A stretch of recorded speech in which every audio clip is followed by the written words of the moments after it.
All right, we're going to start it in just a little bit.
All right, I got to pause this. I felt Irish today, so I decided to put on Irish music.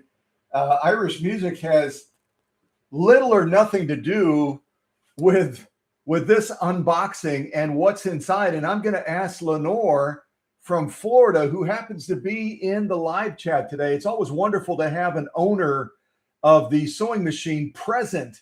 And she painstakingly packed this machine up and then took it to a FedEx store in the Florida area and shipped it up here. That was after she had contemplated taking it to a local service area. And we chatted about that and about my experience in knowing how they do down in Florida with vintage sewing machines. Not so great.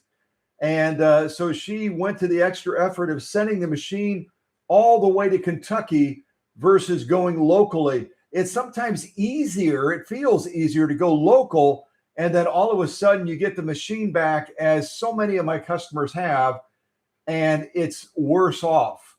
And this is such a special machine to Leonore. She can share a little bit in the live chat about the history of the machine. Don't tell the model or the maker. Let's keep that a secret for now, because I want to be able to provide some clues as to what this machine is without saying what it is, so that the audience can try to guess what model is in this box behind me that Lenore sent from Florida. So mum's the word on the model and make right now, Lenore, but we'll let the audience know soon enough.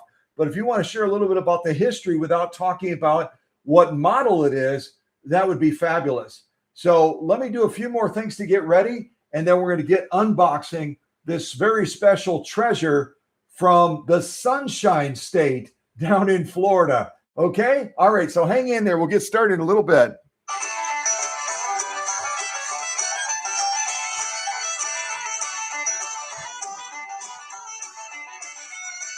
I'm going to pause real quick as well and invite the audience.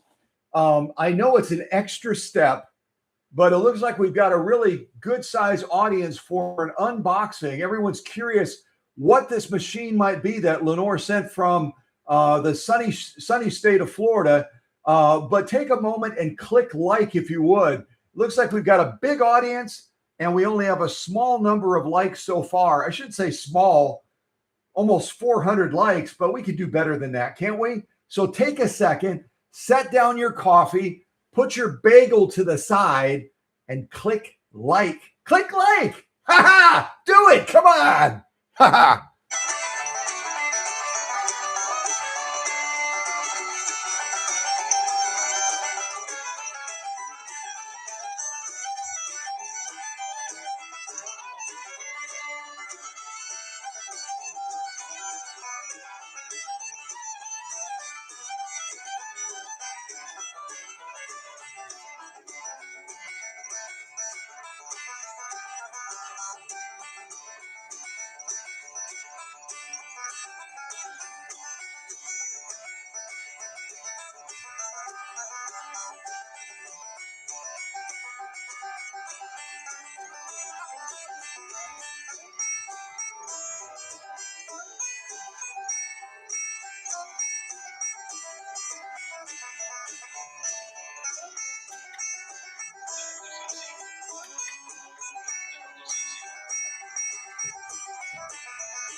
All right. So let me give you some clues on what kind of machine we have in this box. I'll tell you first of all that it has a very, very proud legacy. And that's in part because of this channel. About almost 20 years ago, after being in this business for about 12 to 15 years, I had my chance for the first time to work on one of these machines.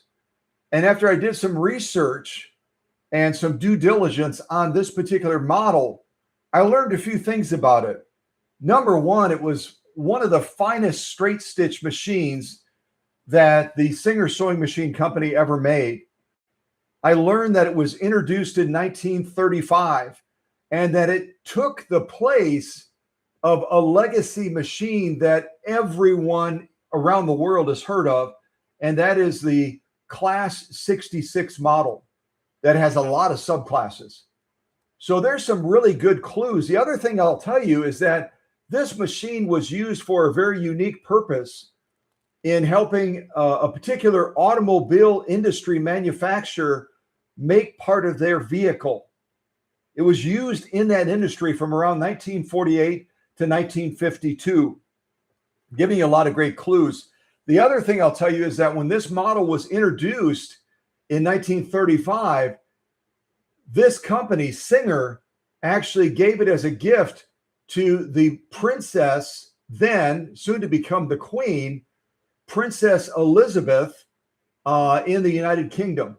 So it also has ties to the United Kingdom as well, in being gifted to the royal family as a machine that Singer was so proud of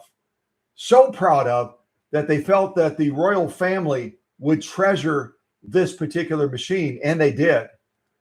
And at any rate, there's some great clues. If you think you know the answer, type it in the live chat. If you're the first one to get the answer right, it's possible I'll send you something special. Okay? So get into it and have fun. We'll get started in just a little bit.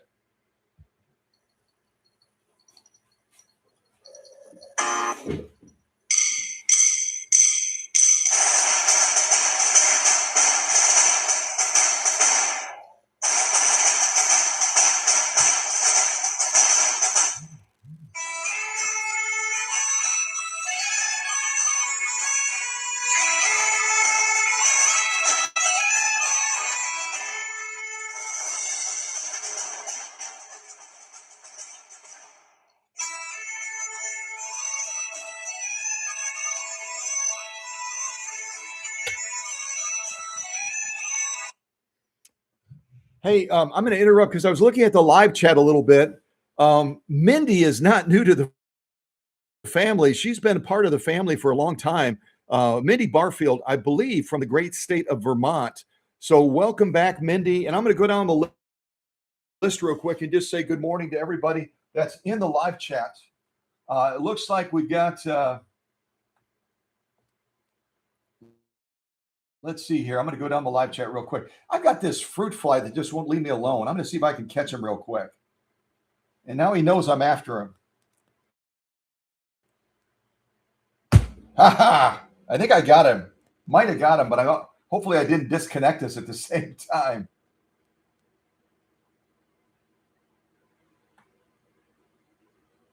Okay, a quick good morning, and then back to the back to the bagpipes. Because apparently Lenore's father must be Scottish. And I love the bagpipes. I love everything about that great country of Scotland, Ireland, all those areas over there.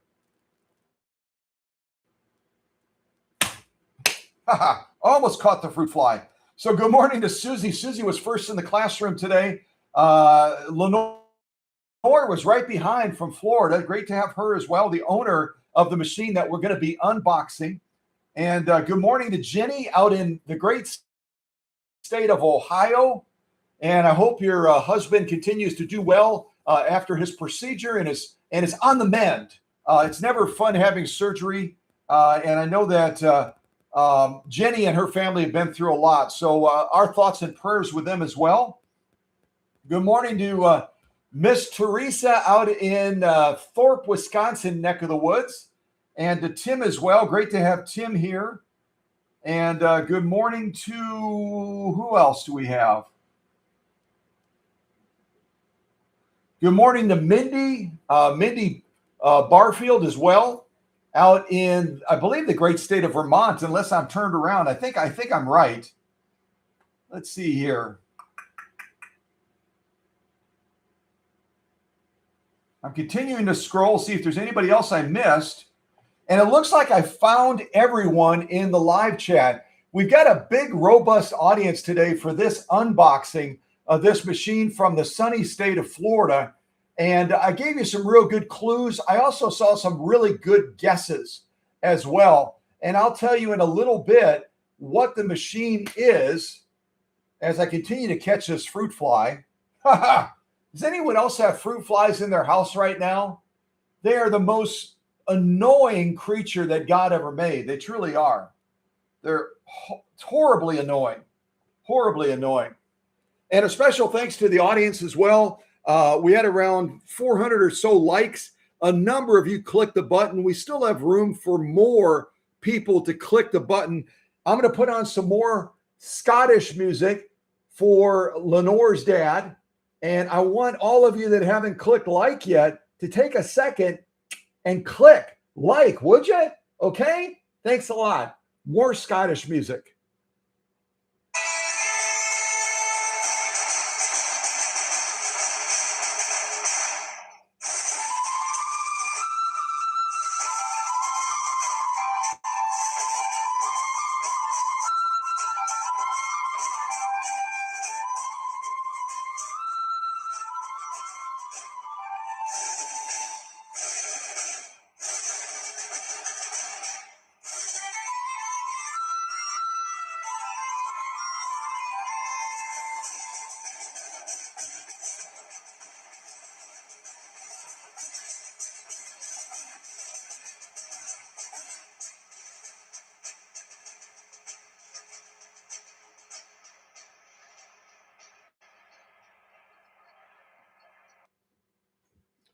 All right, I'll stop there for now.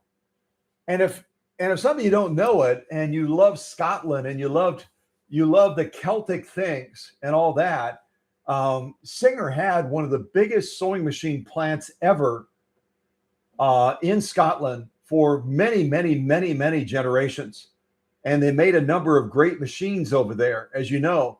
And on the landing page of this channel, I have a very detailed visit to that manufacturing plant in Scotland, actual video footage. So you'll want to check that out if you haven't watched it, to really give you a feeling for the complexity of the operation, the beauty of these Scottish people that were employed there, and how much pride they took in making the finest sewing machines in the world at that time. Singer, unfortunately, in contemporary times has departed from that quality factor, and they don't make the greatest sewing machines any longer. And no offense to Singer, I know that we have a number of people, including Singer North America, a huge group of people that follow this channel. But I really am pressing Singer to do what other companies have done, like Janome and Juki and a few others that have maintained that quality factor even to today. But certainly back in the day when this machine was made, that Lenore sent from the sunny state of Florida, this machine was built with precision and quality that is unmatched. I'll tell you this, that if you were to try to make a machine like this today that's in this box that Lenore shipped, you'd be spending about $3,000 to $4,000 to try to build a machine like this. That is assuming that they could retool a factory to do it in an affordable way, you know, $15, $20 million to get the factory set up for it. But yeah, we're talking about a legacy machine with a proud history, and even had a hand in the automobile industry as well. So let's get into this. I'm going to try to put on some unpacking music. I'm not sure what that's going to sound like yet, but I'll put on some unpacking music. And again, check out those clues that I gave. Those clues are, again, the machine was introduced in 1935. It replaced the legacy Class 66 machine. And the machine was made in an era when it was also used in the automotive industry from 1948 to 1952. I think I may have given a couple of other clues. Okay, I'll give you a couple more. It's a potted motor machine, and I'm not talking about the Singer 101, but yeah, go that direction and you'll be pretty close, okay? So let me put on some more music, and we'll start our unboxing.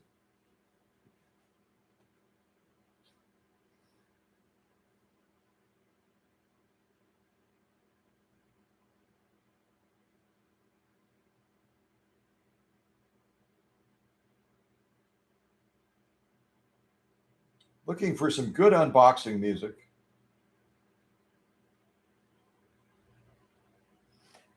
All right, nothing to do with this machine, but I'll put on some Latino style music. Yeah, a little bit of Latino music. At least they're calling it Latino. I don't know if it really is or not.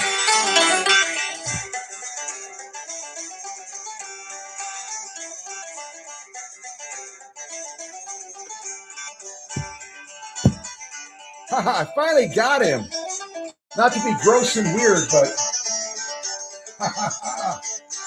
oh, I better wash that hand now.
All right, a quick pause on the music.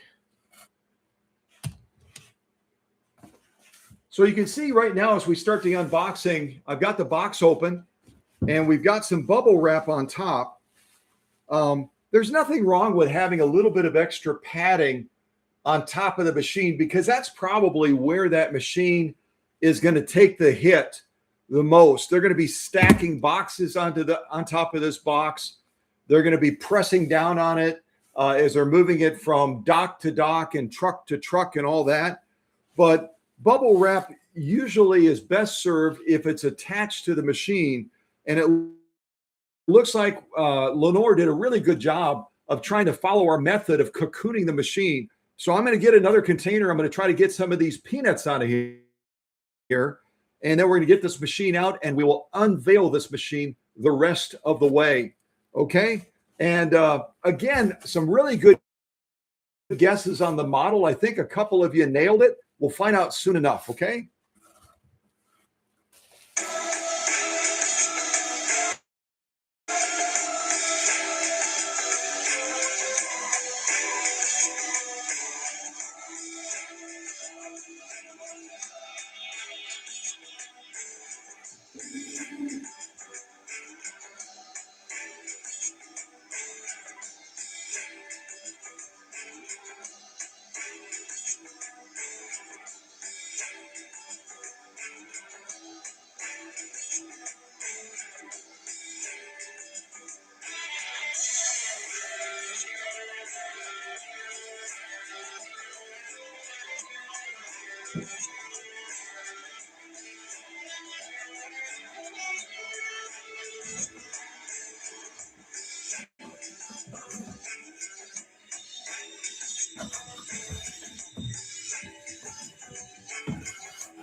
All right, I'm almost to the bottom. I'm going to try to lift it out of here now and get it set up on the table so we can unveil it the rest of the way, okay?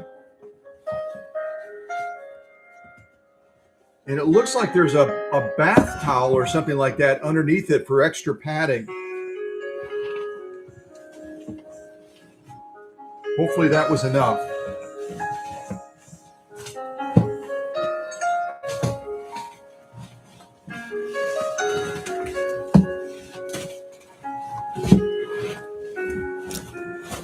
Oh, it's attached a little bit to the bottom there. All right. So I got some tape stuck. There we go. Let me set this box to the side for a second.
Okay, I think I finally finished wrestling this thing.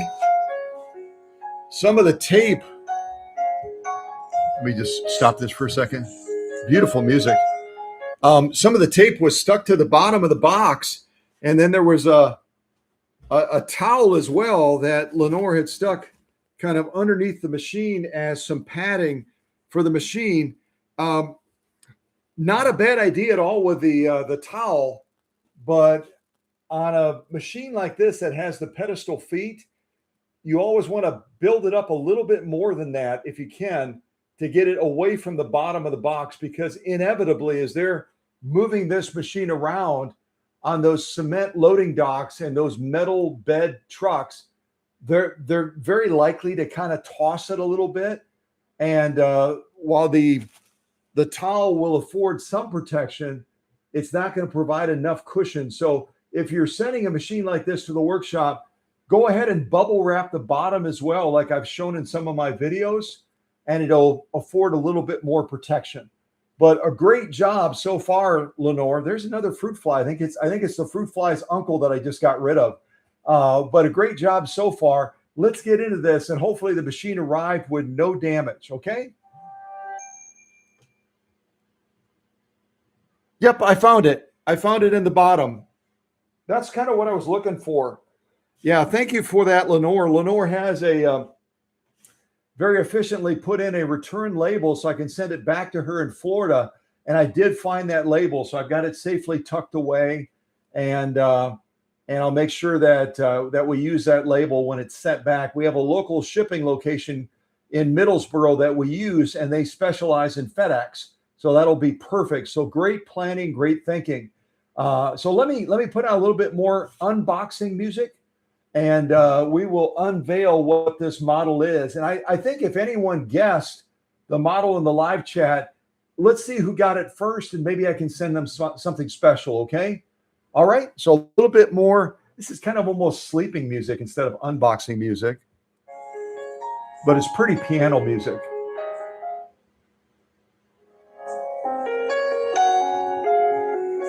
It'll help you relax while we're building the suspense of what model this might be.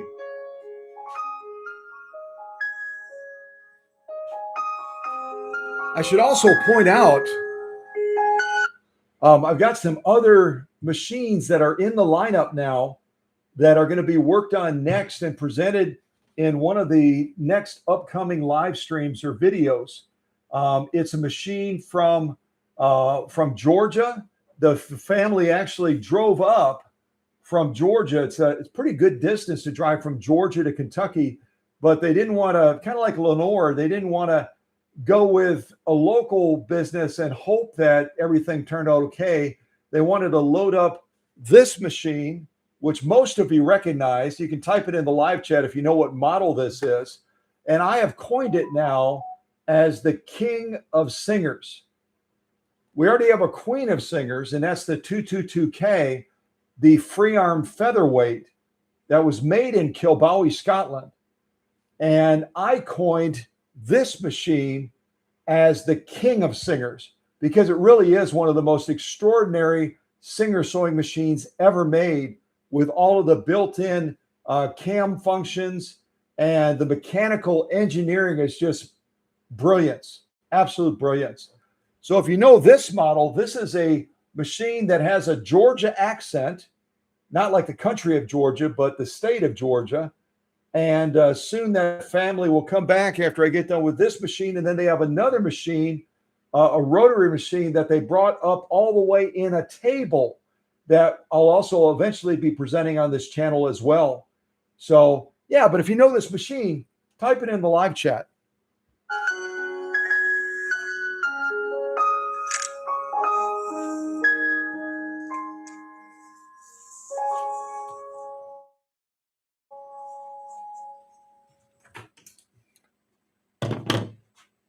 Yeah, and I think Tim got it.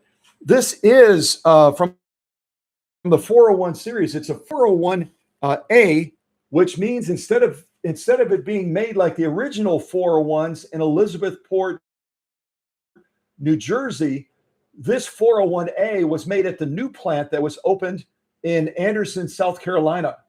So if you're watching in our big audience today and you're from South Carolina, your people made this machine in your proud state. So I just think the 401 and the 401A are some of the most magnificent machines ever made by Singer. They truly are. Certainly along with the Rocketeer as well. And Jenny in our audience right now, part of our leadership team, has recently mailed her Rocketeer. I believe it's a Rocketeer. Singer 500, I believe it was. I don't know. I've got so many numbers in my head right now. But Jenny mailed it, and it'll be arriving soon. So we'll be doing another unboxing for Jenny's machine from Ohio in the coming days. I think it's going to be arriving quite soon. All right. So let's get unboxing this one that Leonore sent from Florida, and then you can see yourself that it's exactly what you think it was. And yes, it might be the Rolls Royce of Singer sewing machines, where if you do an AI search now, the AI people are now, when you Google history of the Singer 201, right in the caption it says Rolls Royce of Singers. We came up with that. Yeah, about 20 years ago.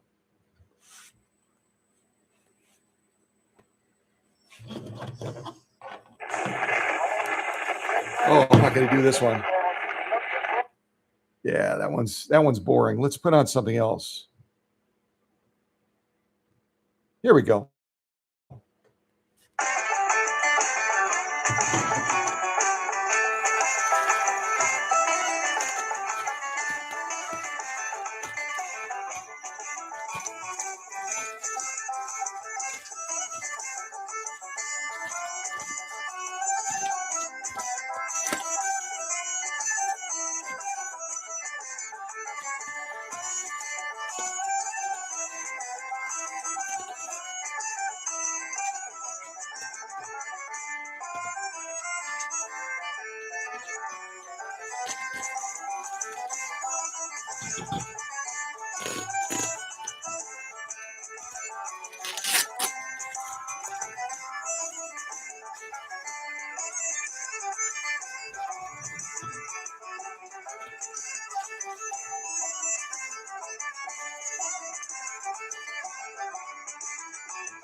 All right, I'm going to pause it real quick and just take a look at the live chat to see what guesses we had as far as the make and model of this machine that Lenore sent from the sunny state of Florida, and also see if there's anyone else that I have to greet that's popped into the live chat. Let's take a look here.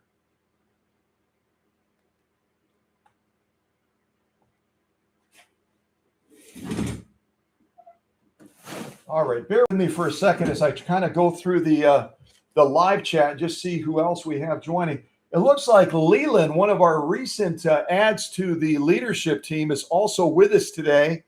And Leland has, let's see here. Leland has a 301A, which is the big sister to the featherweight. And that's another phrase that on our channel we introduced to the world. And now everyone, when they talk about 301s and 301As, are talking about having the big sister to the featherweight, because it really resembles the featherweight. It's just a larger scale machine, right? So that's a great machine to have, Leland, the 301 or the 301A. And then he also has a 404, which is part of the Slant-O-Matic series that was introduced in 1960. And the 404 is a straight stitch only machine within that Slant-O-Matic series. And if Leland wants to share a little bit more, anything that he knows about the Slant-O-Matic series, why do they call it a Slant-O-Matic? Feel free to type that in the live chat so others watching this later as a video will be able to benefit from our classroom bank of knowledge being shared. But yeah, the 404 is a great machine as well. As a matter of fact, you remember Sonny from the state of Pennsylvania, a dear friend of ours in the cow country family. And most of you remember when she passed away, but she participated in the fundraiser we did for the History Museum in South Bend, Indiana, where we raised almost $12,000 in 10 days to help them out during the pandemic. And Sonny donated along with her fiance. And the only machine that she really wanted, and the machines I was offering as an incentive for people to support that fundraiser, was the Singer 404. She wanted a great straight stitch machine, but she wanted a little bit bigger machine than the featherweight that I had promised to her. So at any rate, so many ties to the family and so many great memories with a lot of these machines. Let's see here. I'm going to look at some of the guesses that you threw out earlier. It looks like somebody thought maybe the 1591, not the 1591. The 1591 would have been introduced earlier, and it's the little brother to this machine here. So that is a good guess. And it does have a potted motor as well. So that was really a good guess on the part of Leland. But, and it looks like Mindy typed in 201-2. I'll just say that that's a brilliant answer. And yeah, that might well be it. Let's see if someone typed in before that. Mindy had also typed in 99K was a possibility, but that's only a 3/4 size machine. I should have given one of the clues that the machine that Lenore sent is a full size machine. That would have eliminated the 99K straight away.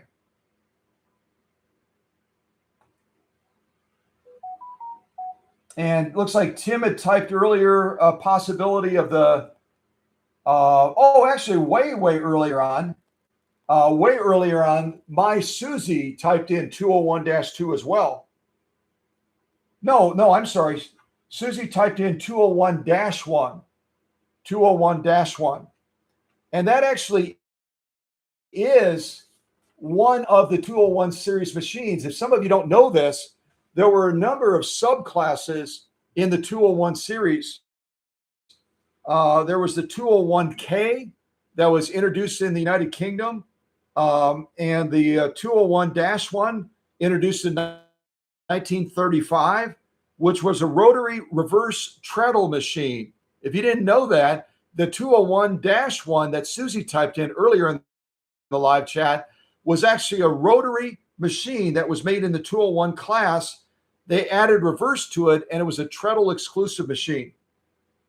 Then they introduced the 201-2, the 201-3, which is virtually identical to this machine, but it had an external belt-driven motor. And then, of course, the 201K3, which was a cast iron machine in the 201 series. So that's a little bit more about the 201. Now, I'm asked quite often, with the 201 being introduced in 1935, was that the first potted style motor that Singer made? The answer is no. The first potted motor style machine that Singer made was the Singer 101. Does anyone know when that was introduced? The Singer 101 was the first in its series of potted motor machines that Singer made. If anyone knows when that was introduced and you want to share any additional facts about the 101, which was the predecessor to the machine that Leonore sent from Florida, type that in the live chat, and Susie will monitor that, and we'll send you something special if you reach out after the live stream. So tell me about the Singer 101, the predecessor to the Singer 201-2, used by, drum roll, used by the Rolls-Royce sewing machine. I wish they had made sewing machines. Used by the Rolls-Royce Automobile Company from 1948 to 1952. But yeah, the 101 actually was the first in the lineup of potted motor machines by Singer. I presented the 101 on this channel more than once, and it's a fabulous machine. Actually, it has a larger motor than the 201-2. Yeah, a little bit larger. All right, so I think I've said good morning to everybody. Good day. Let's see here.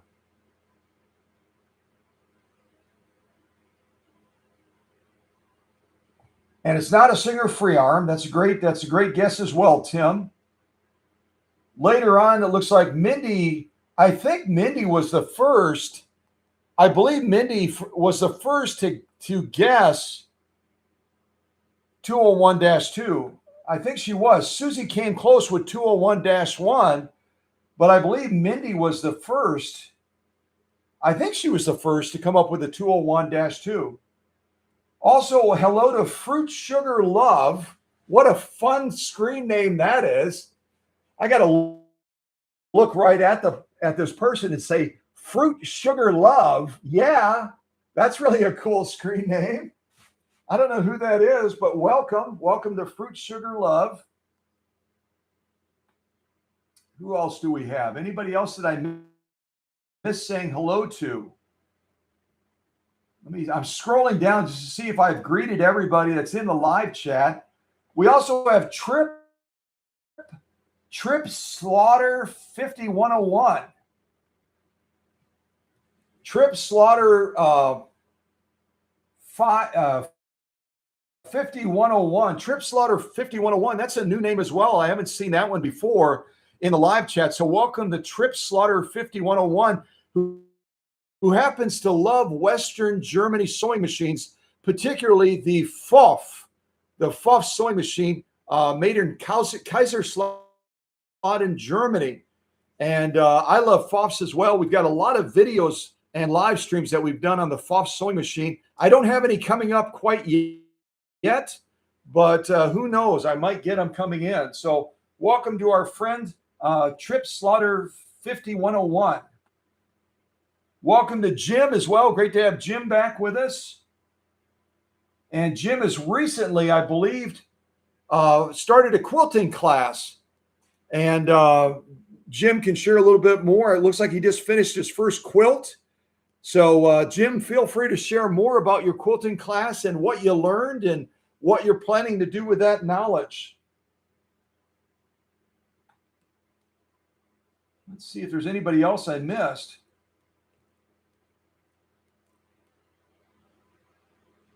Oh, good morning to Kathy King as well. Good morning to Kathy King. Great to have Kathy King with us. And I think I've said hello to everybody. I believe that I said good morning to everybody. If I missed anybody, please bring it to my attention. The whole culture of Cow Country is we want you to feel like you're part of a family. And we want you to feel welcome. We want you to feel at ease. And that's where, having such a large audience like we do, I know it takes a while to still feel comfortable about joining the live chat. But when you feel comfortable, jump in. We're going to be nice to you. We're going to make you feel like, why did I wait so long to step out of the shadows into the light and join the live chat? Because joining the live chat, you get a chance to share your knowledge with us. The whole culture of our classroom is I'm not the know-it-all. I know a lot, having done this for almost 30 years, and I'm known around the world, which is a really big blessing, and I don't take it for granted. But I learn from all of you all the time. I learn from all of you all the time. And that's where you can be a fellow teacher when you step out of the live chat and share about your machine, share about your sewing background, share whatever you want to share to make us smarter. And that's really the beauty of our classroom is everyone can be a fellow teacher and a fellow student. And that's what makes this place. I think Cow Country is unique. I don't think there's another channel like it on the internet, on YouTube. There's nowhere like Cow Country. And it's because all of you bring your knowledge. And when you're comfortable, you step out of these shadows and you share it with all of us. And we're better because of it. We take it out to Facebook. We take it all to those other social platforms where they sometimes get it wrong.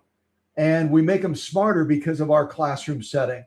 Okay, let me take a real quick look at, I think Susie may have sent me a text. I believe she did. I've got my notifications turned down because I pick up everything. All of our cameras go off if there's a deer, if there's a bear in the backyard, whatever it is. And I don't want to be distracted by that while we're doing a live stream like this.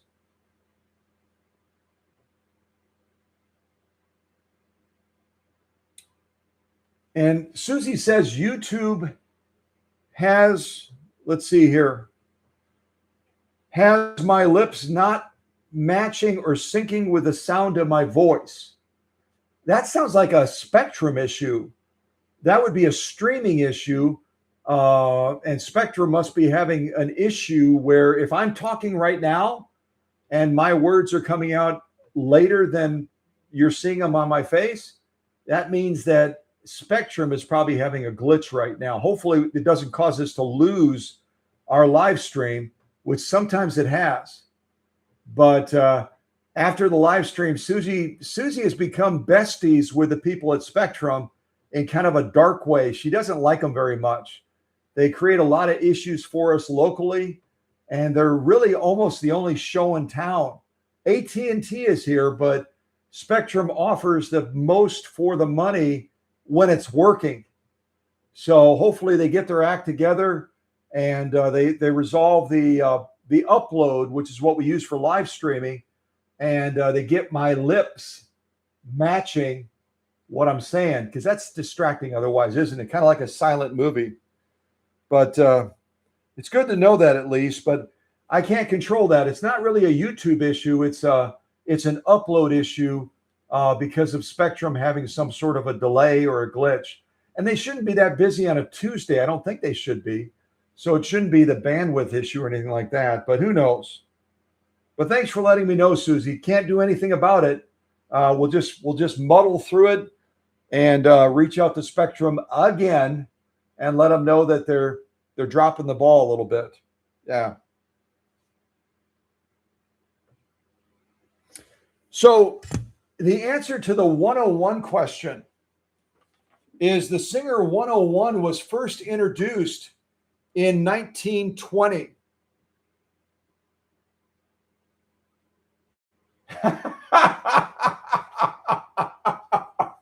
I just read what Tim wrote. It'd be like a Japanese monster movie, or if not a Japanese. Tim, I absolutely love your sense of humor is a gift. It truly is. If not a Japanese monster movie, it'd be like the old martial arts movies where they dub it into English, and the fighters are saying something like,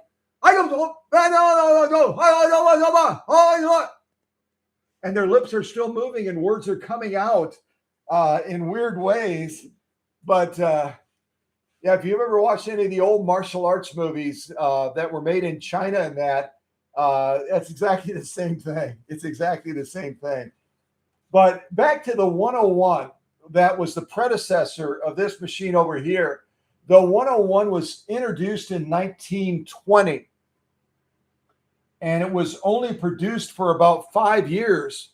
So it didn't nearly have the legacy length of production that the predecessor of the 201-2 and the 201 series that replaced Class 66.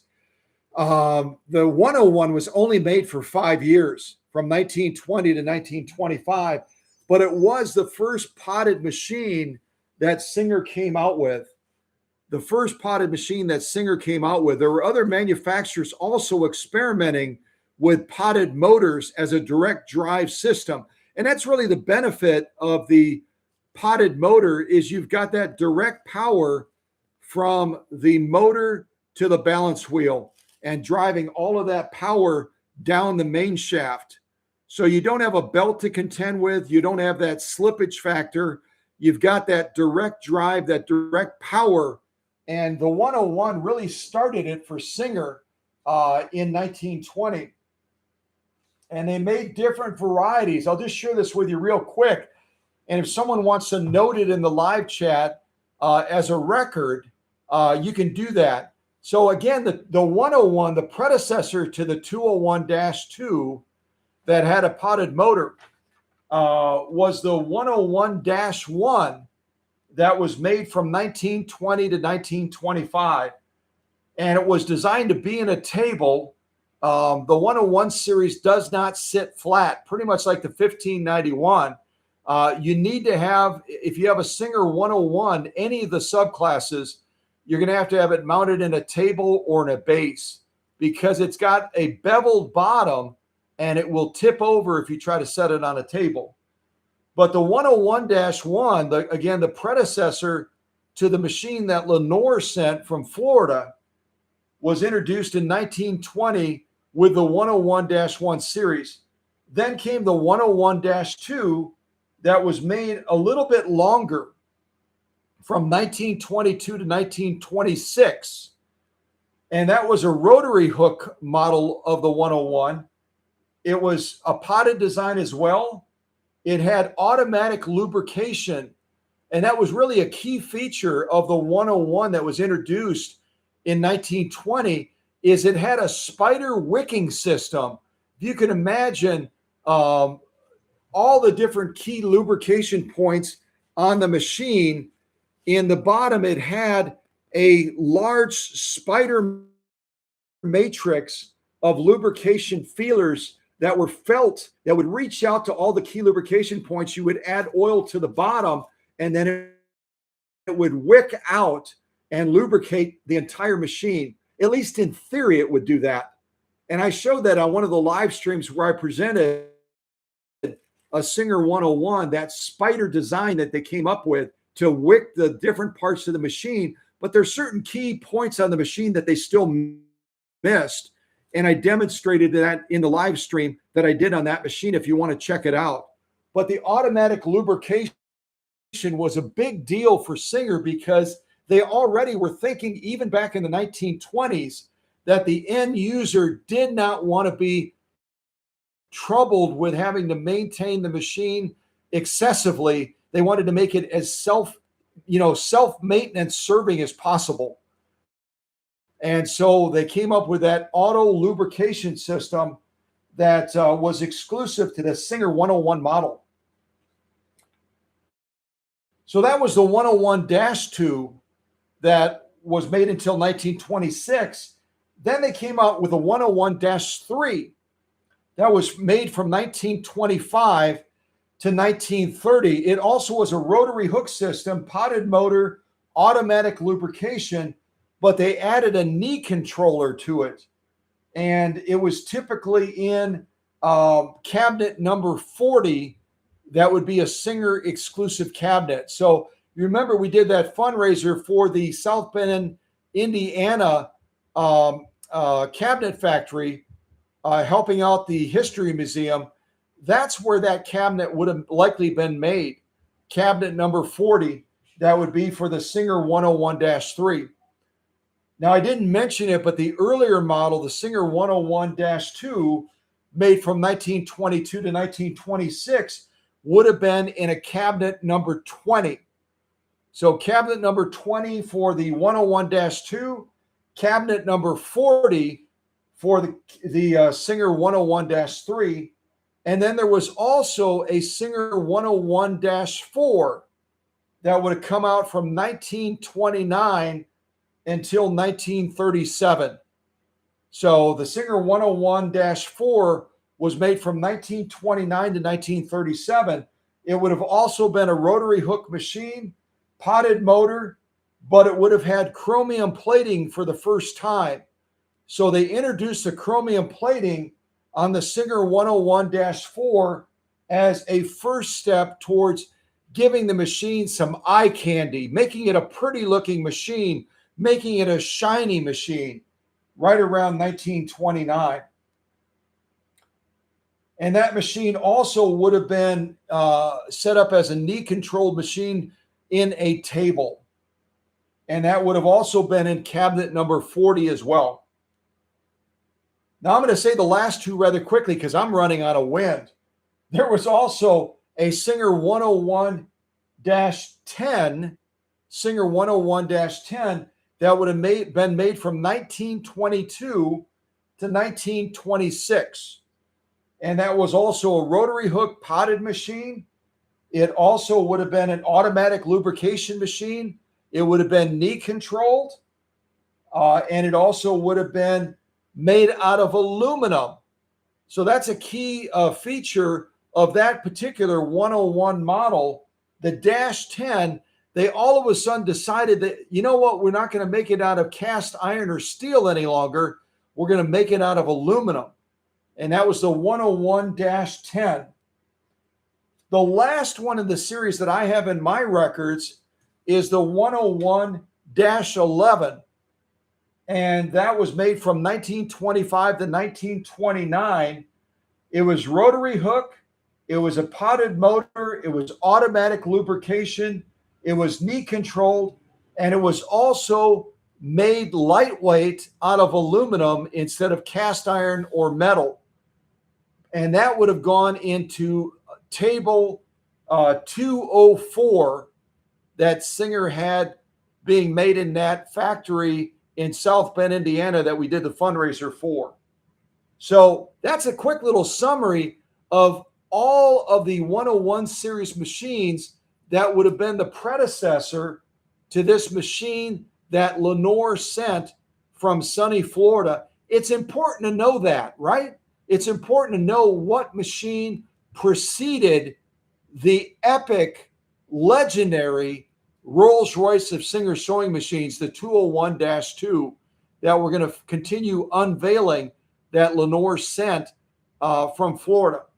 So now you know, if you didn't know anything about, if you didn't even know that there was a Singer 101, introduced in 1920, and they produced it for a long time through a different series of 101 machines. Now you know what machine preceded the legendary 201-2. So, and if you didn't know, that's okay. You can even type in the live chat. I had no idea anything at all about the Singer 101 series and how instrumental it was in building up the interest of Singer in potted motor technology and eventually coming out with the legendary 201-2. I also should mention, I've mentioned a couple of times that the cabinets that these 101s would have been put into very likely were made at that cabinet factory in South Bend, Indiana. The other thing I didn't mention is when I took you on a tour, a private, exclusive VIP tour that we were given by the curator of the mansion that is attached to those museum galleries down in South Bend, Indiana.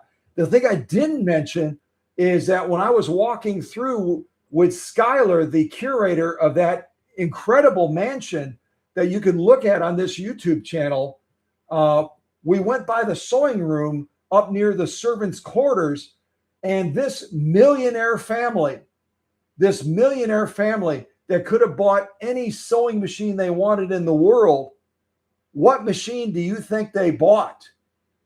Type it in the live chat if you know. What machine did they buy that was in that mansion in the servants' quarters up on the upper floor that no one else in the public gets to go to, but all of you did because you were part of raising money to help out that history museum during the pandemic? $12,000. All of you had a hand in that. So thank you again for making a difference for those folks. And if you know what that machine is that millionaire family bought, type it in the live chat.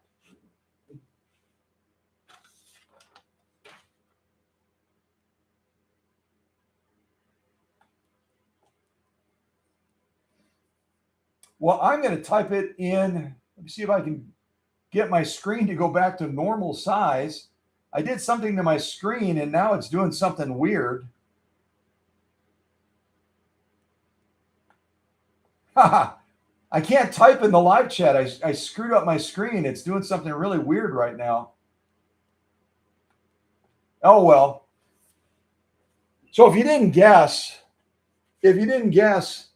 the sewing machine that this multi-millionaire family had that donated this huge mansion to the History Museum in South Bend, Indiana, they purchased the 201-2. And so I had a chance when I went by it. The room was really dark. The room was really dark, and all I could see was the potted motor on the back of the machine. And I misidentified it. If you watch that video, you'll see that I misidentified it. I told Skylar, that looks like a Singer 1591. And then I went back and I pulled out a flashlight that I had in my pocket and I shined it on the machine. And I said, nope, it's a 201-2. And then I explained to Skylar what the significance of the 201-2, that it was used by Rolls-Royce, that was introduced in 1935 as one of the finest straight stitch sewing machines that Singer ever made. And wasn't it cool that this millionaire family, out of any machine they could have picked, any machine, they picked that machine. So, all right, let's finish unboxing this. And we will, I'm hoping I can get my screen back to normal size. I don't know what I did. Haha. My screen is really weird right now.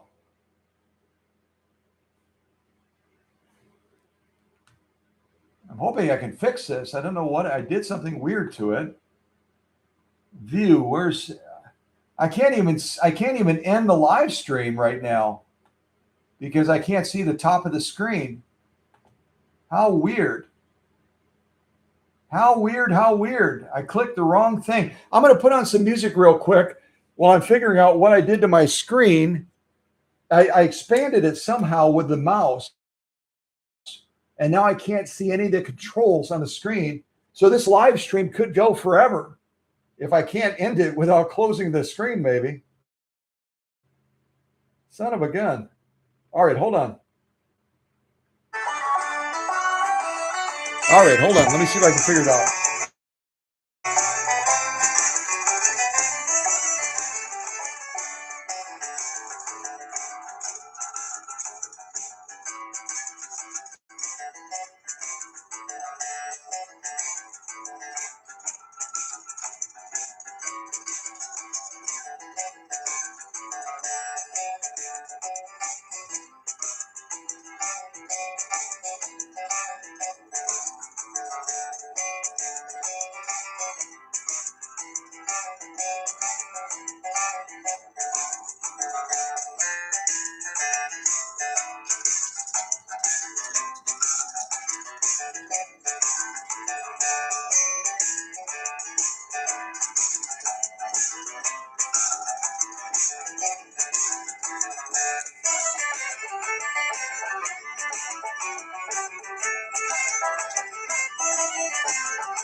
I have no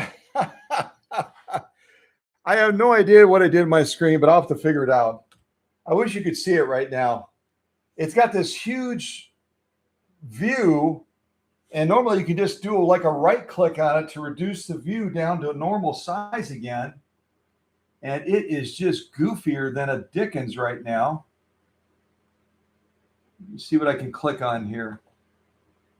Yeah, that didn't help. More options. I like that.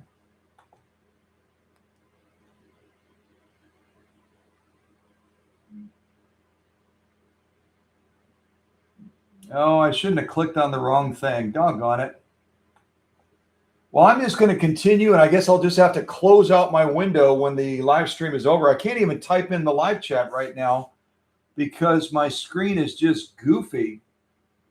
Let me see if this will do anything. Nope. I've never had this happen before. I've never had this happen before. Now I just lost my whole screen.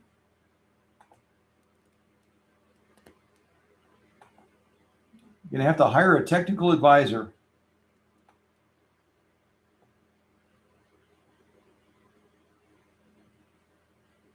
Hold on a second, everybody.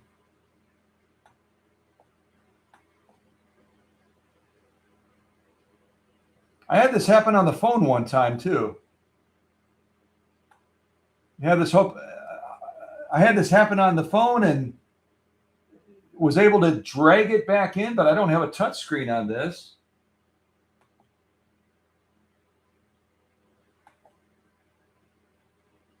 Well, hopefully you can still hear me. I can't control anything on this thing right here. Oh, there we go. Hey, I hit reset. There we go.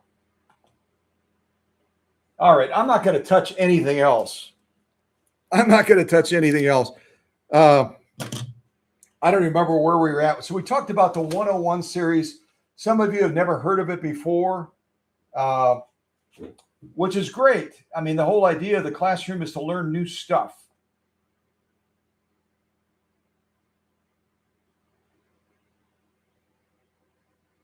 Okay.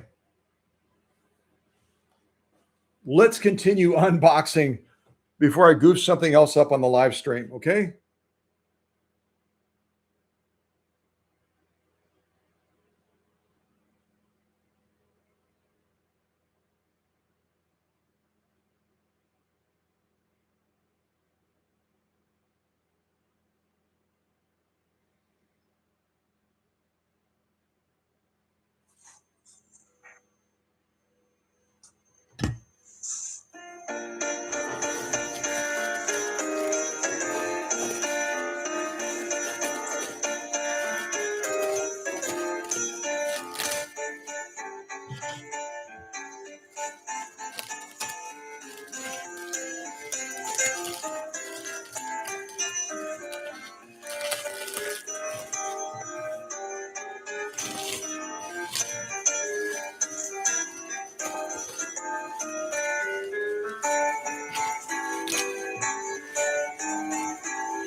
And you may be able to see in the shot, I'm using a curved type scissors.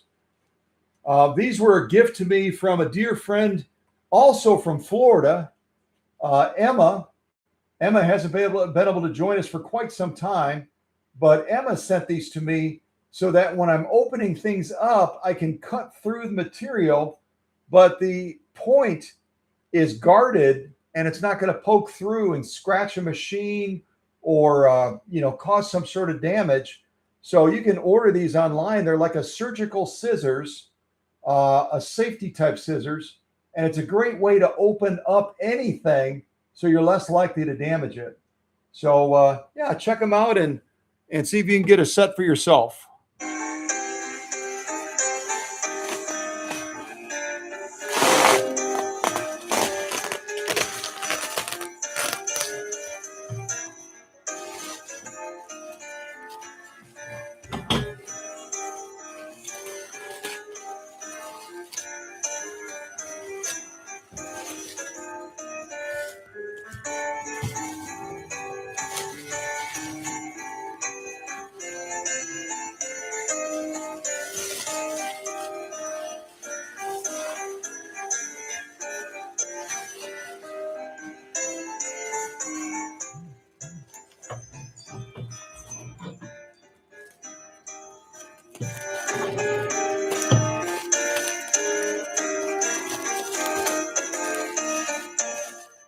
So we're getting down to the nitty gritty here.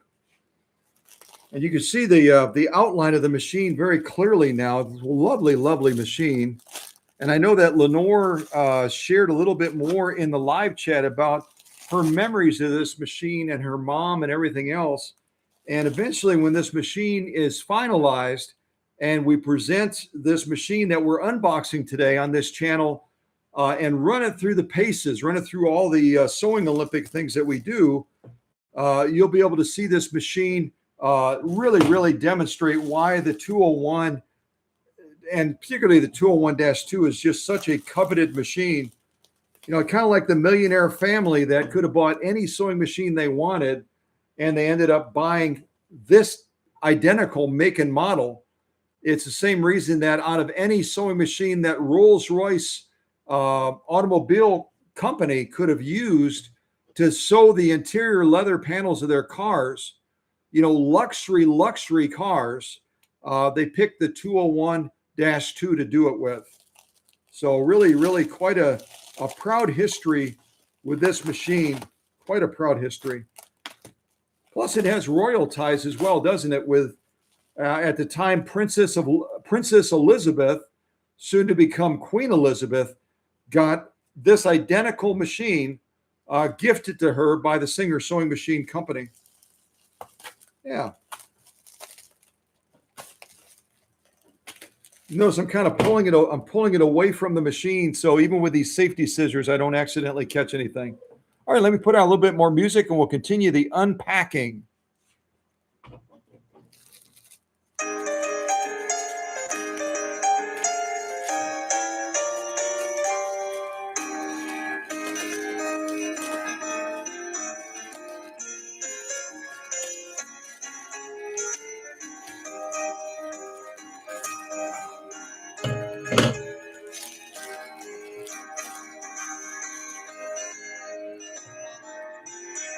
I got to compliment Lenore. She's done an excellent job in protecting this treasure of a machine, even down to the point where she must have seen on one of my packing videos where I would add extra padding around the more sensitive areas of the machine, like the upper tension, and she added these extra 3 layers of bubble wrap before she went around it with a stretch wrap to protect that spring. And that's attention to detail. And it makes all the difference in the world in how this machine was able to travel from Florida to Kentucky. And so far, we haven't found any damage, which is really wonderful because a lot can happen in that long of a travel. Just trying to remember, let's see here. Well, somebody do a general search. I'm not going to give the city that Lenore is from. I want to protect her privacy. But someone do a general search of, who knows, Tampa, Florida, to Middlesboro, Kentucky, something like that. Tampa, Florida, or Punta Gorda, Florida to Middlesboro, Kentucky. So we can get the number of miles that this machine traveled with FedEx after Lenore packed it up and sent it just a few days ago. So if someone would type the number of miles, how far did this machine travel?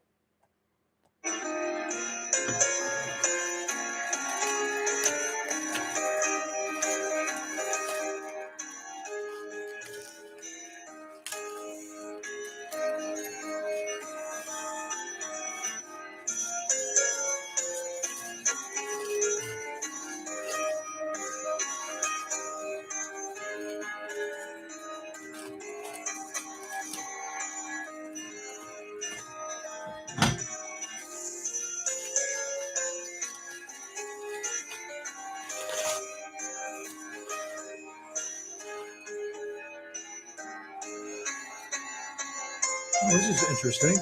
Huh. I'm going to show you guys something real quick. I've not seen this before, and I don't know if someone had tried to touch up the paint on this machine or what, but I just removed part of the packing material. Let's see if I can show it to you.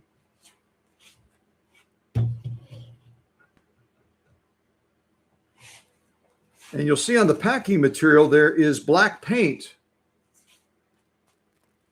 Now, I don't know if Lenore might know if someone tried to touch up something on the machine or what it is, but it's unusual to, in transporting a machine like this, it's not gonna get hot enough to melt the paint or to cause the paint to transfer to the packing material. So I'd be curious, maybe someone tried to touch up one of the scratches on it or something like that, and it didn't dry all the way. You can see there's paint all over the bubble wrap on the material there. Hopefully you can see that. And then on the machine, come back a little bit like this. Just to the right of the badge mark, I don't know if you're able to see that on the camera or not. Look at the laptop screen. Yeah, it's kind of bubbled up a little bit right here. I'll try to get real close to it. Right here. It's actually wet. So I'm guessing, I'm not sure, but I'm guessing someone tried to touch up the paint and the machine was packed up before it fully cured.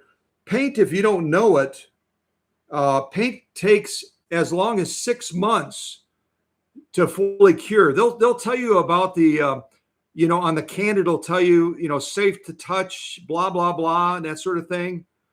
Cure time versus full cure time, etc.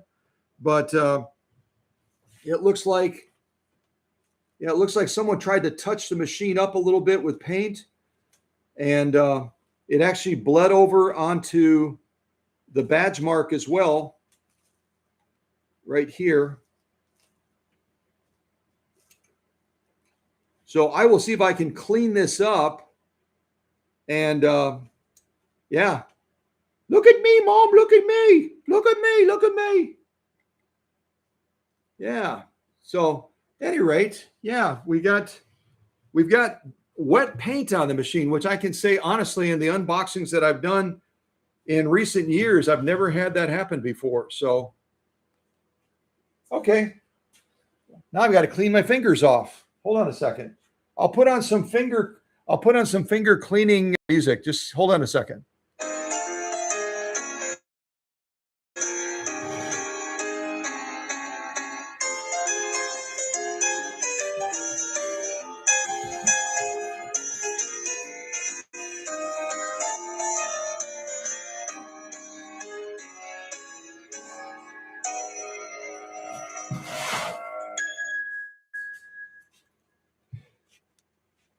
All right, see if I can get this off my.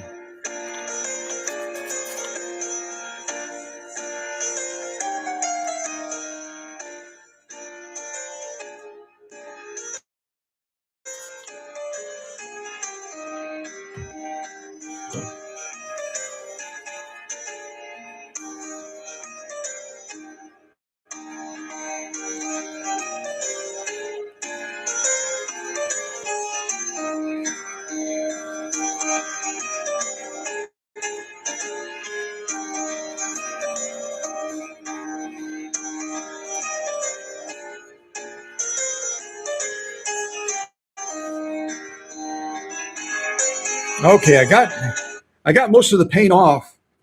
Um, yeah, that's weird. I don't know. Well, I'll have to find out from Lenore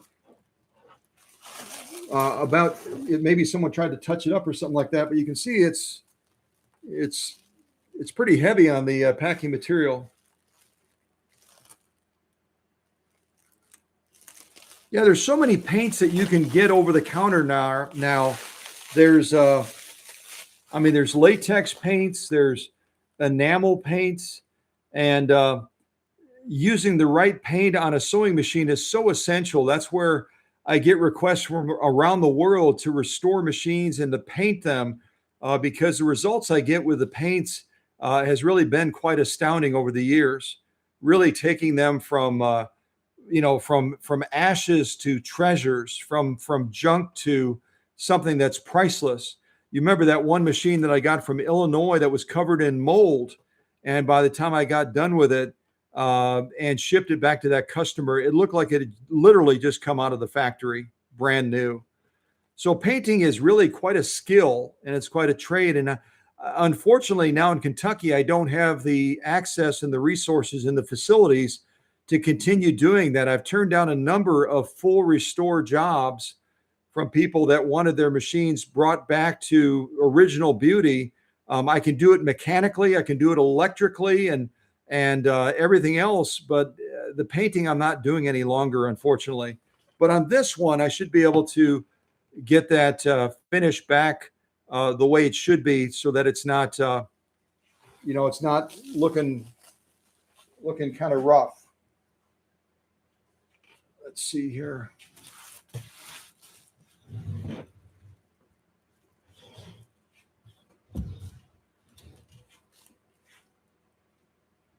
Yeah, it looks like a couple of areas were touched up right here. This did dry. Looks like, well, mostly dried. Yeah, that's odd. And we are missing Lenore told me she was missing this screw right here, which is our range adjustment to restrict how far the stitch length can go and how far it can move. I'll get that screw replaced as well. Looks like we have a traditional incandescent bulb in there right now in the machine. I'll get that switched out. If she doesn't mind, I'll get that switched out to an LED, give her a lot brighter view.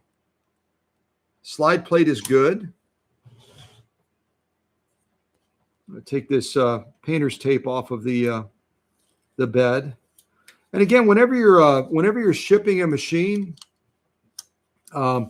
make sure that if you have the presser foot down like it is right now, make sure that you have a piece of material underneath that, just so if inadvertently I were to plug it in and hit the gas, you're not going to have that presser foot grinding against the feed dogs and feed dogs grinding against the bottom of the presser foot.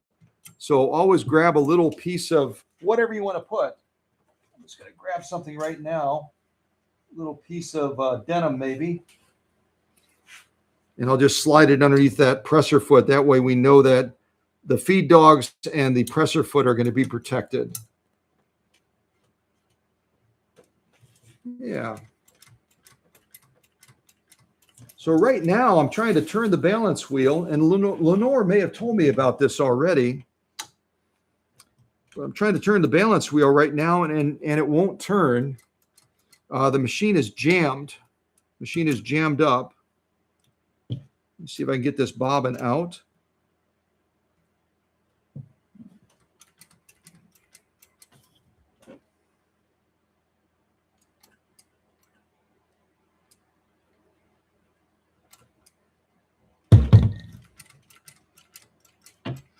Yeah, the hook assembly is going to have to be disassembled There may be something caught in there right now, like a piece of thread. This looks like an older thread that's being used on the machine right now. And you'll notice as well the bobbin. You can see the bobbin, and I've covered this in other live streams. And this is not pointing a finger at Lenore at all. But winding a bobbin and with older thread is going to create issues in how your machine functions. So I'm going to be replacing all the thread on this machine once I resolve the jam. This looks like it's pretty dated thread. Thread will age over time, especially if you have it on a rack or something like that near the window, and that ultraviolet light is degrading that material, degrading that thread. It'll create sewing issues, feeding, it'll break, it'll jam, it'll create all kinds of problems. So we'll go ahead and get the jam resolved, and then we'll see if we can go ahead and get the machine sewing properly again. We can at least test the motor by disengaging the clutch to see if the potted motor is working.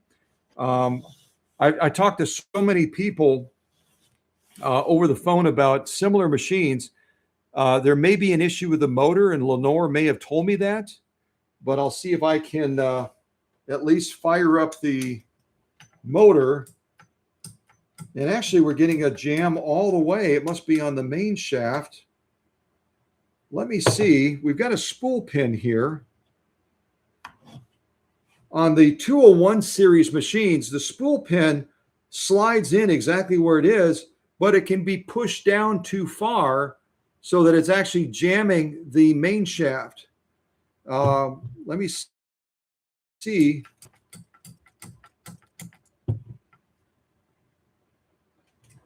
I don't know if I'm going to be able to pull it up or not. It feels like it's probably hitting the main shaft.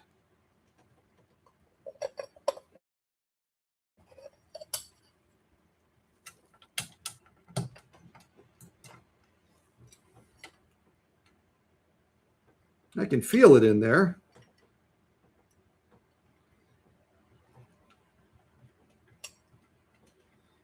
It's not the pin. There's something else jammed on it. So I can't even test the motor.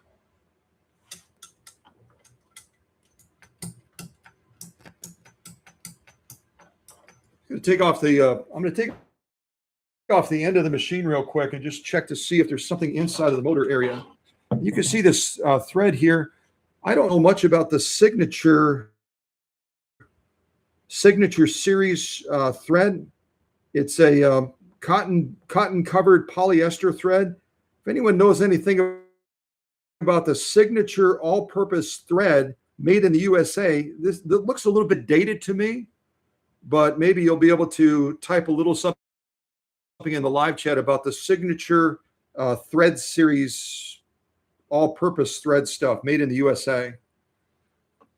Yeah, see if we can get this end off. See if we have something maybe jammed in the motor area. I'll put on a little bit of unjamming music, see if we can figure out what's going on with it during the live stream. Otherwise, I'll have to dig deeper into the machine.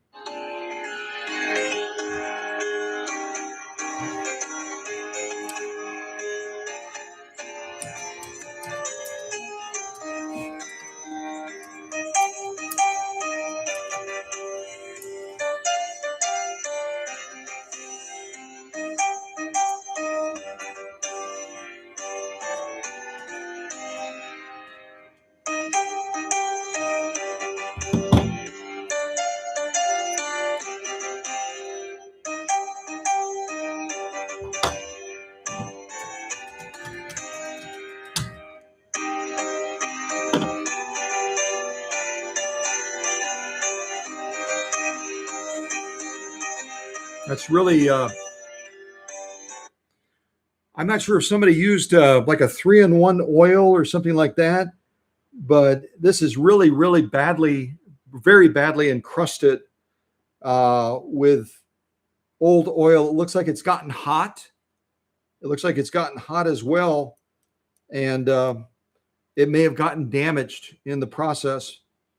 But I'll take a look at this more. But yeah, this this is an integral part right here that I can hear a clicking sound in it. You can see the old oil in that's encrusted on there. It's causing it to not turn properly. And that is our central issue, I believe. Let me see if I can do this. I'm going to go ahead and now that we have the balance wheel off, which I believe is the culprit, I'm going to see if I can fire the machine up. We just want to be able to test the motor. But if the machine has been operating in this condition, it has stressed that motor significantly. And even the fruit fly is interested in it. Maybe this old oil smells like fruit. I have no idea.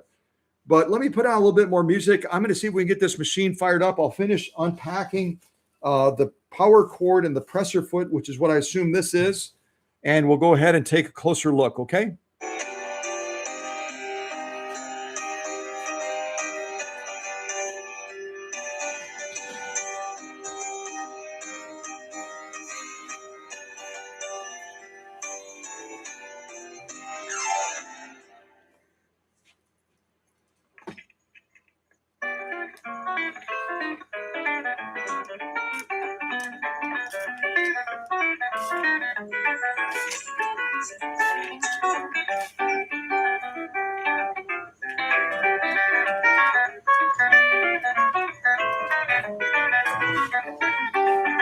Yeah, see that?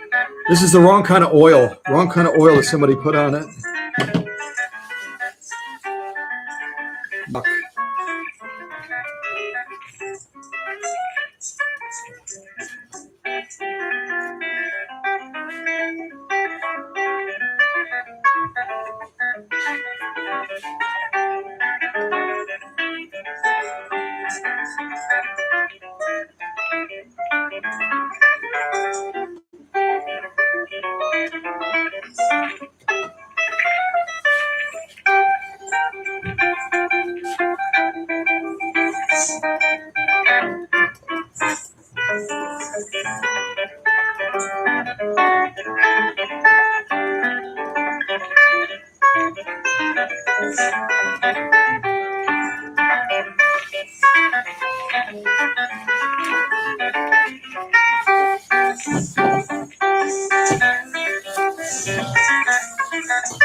Yeah, I've talked about it in other live streams. Let me just pause this real quick.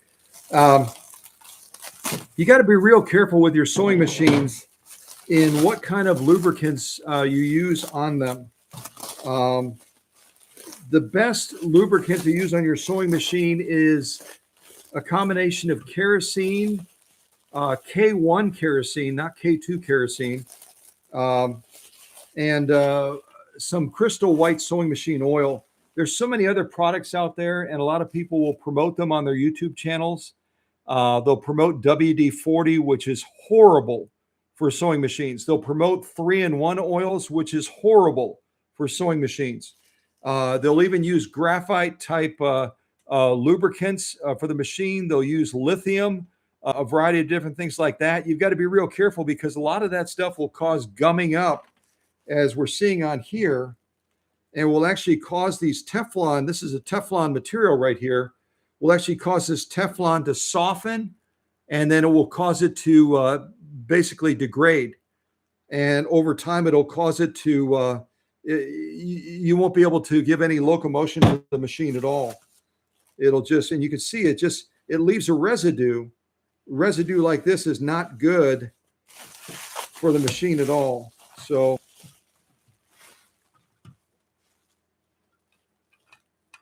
now this is interesting. It's a slightly different foot controller than you would expect to see. You would expect to see, this is a Singer machine motor controller, 0.7 amps, just like our Bakelite style ones, but this is a Mercury style one that has a rheostat inside of it. It's going to have a rheostat that moves back and forth to control speed. It's actually, in some ways, it's a better design than the Bakelite one. It's a better design than the Bakelite because it's not as prone to overheat if you're sewing slow with it. We'll see if we can at least get the machine moving. It was totally locked because of the damage done to the balance wheel. You could see I was clicking it and it wouldn't move at all. We got that off, and now the main shaft is moving, which is encouraging. See if we can get any more motion out of it. And I haven't inspected the inside of the potted motor. If you have a machine that has a potted motor, whether it's the original 101 introduced in 1920 or a 201-2 like this introduced in 1935, you've got to realize inside of this potted motor that houses that locomotion, that engine, as our European friends call it, there's a lot of wiring in there that over time, because of the heat, the grease, especially if you're using the wrong kind of grease, will cause that wiring coating to break down. And I've opened up some of these potted motors that have bare wires touching the casing. And the customer says, I know I'm probably, you'll think I'm crazy, but I feel like I'm getting shocked off of my sewing machine. Well, sure enough, when I take apart the potted motor, I find that there's electrical wires touching the metal casing of the sewing machine. And it makes absolute sense why that customer thinks they're getting shocked, because they are. They're getting, a small electrical shock every time they push on the foot controller. So potted motors are one of those things, and I shared this with Leonore over the phone when we were communicating. It's one of those things that most sewing centers, most sew and vac locations, most sewing repair places, they don't have a clue what to do with a potted motor. And if the machine turns at all, they're not even going to contemplate the idea of servicing the motor on the inside. They're going to be terrified to try to do it. But that's part of the normal process that we use to make sure that the machine is safe to operate.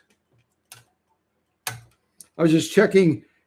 This bobbin assembly on this and a number of other Singer models has what's called a kickback spring. You can kind of see it right here. This little spring right here that goes underneath this housing. That's a kickback spring, and it's designed where when you push the bobbin winder down and then you're done winding, it pushes it back out. It kicks it out. See that? Oftentimes these springs will break, and they're a little bit of a cumbersome thing to replace, but I do have replacements in the workshop for doing that. Well, let's focus back on the motor right now. Focus back on the motor. That's my big concern. All the wiring on the machine, I'm looking at the wiring. Looks like it's in decent shape. It's not real rigid. It's not dried out. It's not cracking, which is good. Foot controller seems to operate normally. So we're gonna put this to the test now. Plug it in. We'll check to see our light is working, and then we'll see if we can get some locomotion out of this machine. That with the balance wheel, we couldn't even move. We couldn't move the machine at all. It was totally frozen. Let me unwind some of this. I know I've got a plug-in strip somewhere. There goes our light. So our light is working. That's good.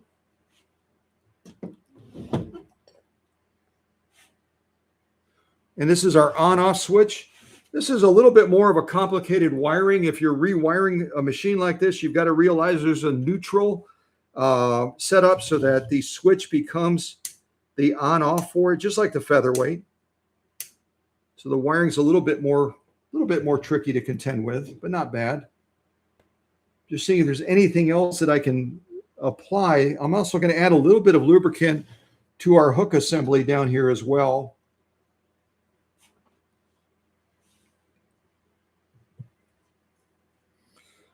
Your hook assembly over time and use will get dry, especially on this style hook assembly. So you'll want to put some lubricant on the outside edges where it's going to be turning on top of that bobbin case, and also in the center as well.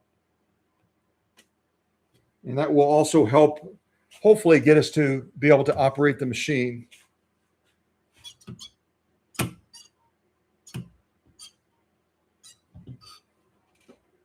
And I'm hearing a humming from the motor right now.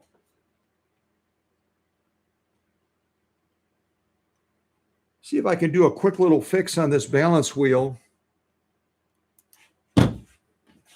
See if we can get this turning at all, but it is so badly gummed up right now. It's going to require quite a bit of disassembly to get it working properly. That's probably a matter of it's been sitting for a long time, you know? It's been sitting for a long time. Now, normally what I would do is there's going to be a ring on here to take this entire assembly apart. We're going to do the quick method because it's a live stream. I'm going to see if I can get this freed up using some of my oil mix. You get it along the edges here where this engager is designed to allow this to pivot with delivering that motor power evenly. This is designed to flex so that as that motor kicks in, it doesn't kick in with too much force. It kicks in with a smoothness. Right now it's so gummed up. We'll do our best to loosen it up, but I'm not sure if this will do it even. So it's going to require a lot more attention than that. We'll see if we can get it to work.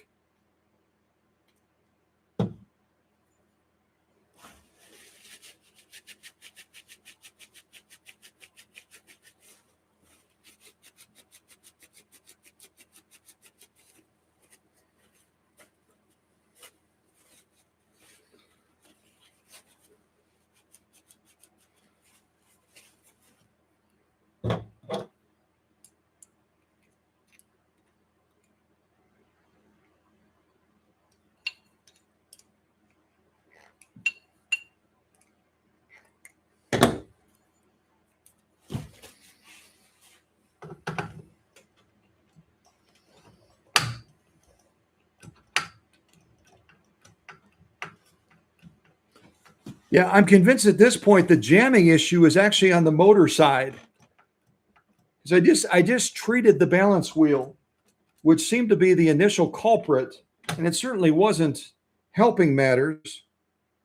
But right now I'm seeing that as I try to rotate this manually, that the gears coming off of the motor are frozen. Now, can they be unfrozen? Possibly. But it's possible also that the motor has sustained some damage that has basically damaged the components inside of the motor, either the stators, the commutator, the lamentations, or something like that. And it's not allowing that motor even to turn. And I can show you the back of the motor. I think that's, you folks like it when I dig into things spontaneously. So I can show you the back of the motor, but first of all, I'm going to unplug the machine. Never ever open a potted motor. Never ever open a potted motor if the machine is plugged in. So we're going to spin this around.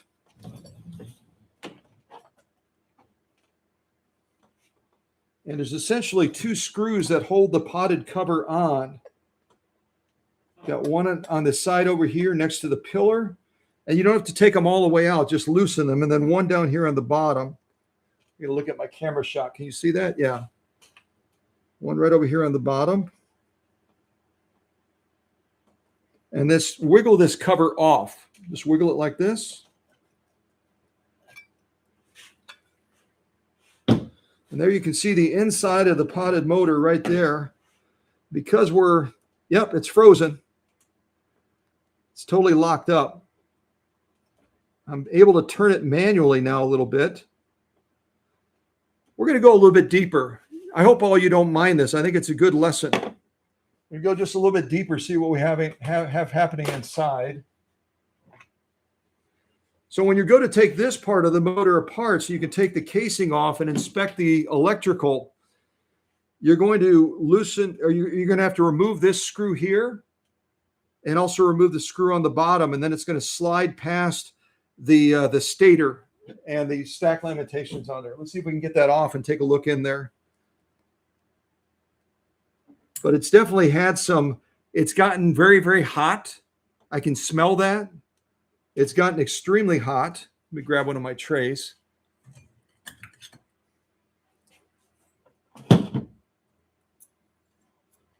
Here's our little tag right here that shows us the voltage of the motor. The Singer 201-2 came with two motors. It came with a 0.5 amp and a 0.6 amp. And this particular one that Lenore's mother used for so long has a 0.6 amp rating. So it's probably going to peak at about 0.7, which is still a little bit less than the amperage on the Singer 101 that was introduced in 1920. That motor is going to peak at about 0.75. So they downsized the motor just a little bit from where it was originally.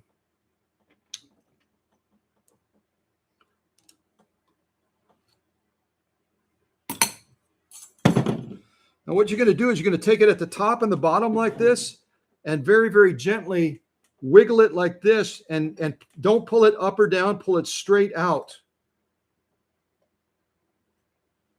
And it's actually fused. It's gotten extremely hot. This motor has gotten extremely hot. I can actually feel that it's fused to the body. So I'm having to kind of break it free. It usually doesn't take that much effort. And when you pull it out, there's wires attached. So you got to be very, very gentle. Be very, very gentle.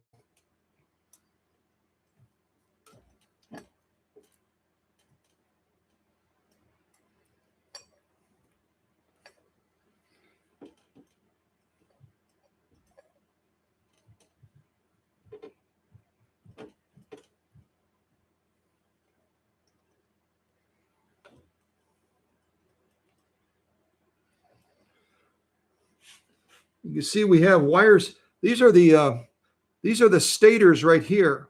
This is a stator. That's a stator of the motor. You can see the wiring comes directly from the carbon stack. The carbon stack is where your carbon brush is.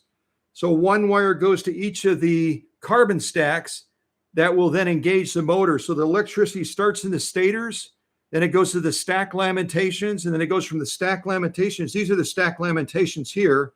It goes from the stack lamentations then into the commutator, and then it goes back up through those motor brushes, and it drives the motor. That's kind of the process. But this motor has suffered a lot of damage, And one way, you can see my hands here, how filthy it is.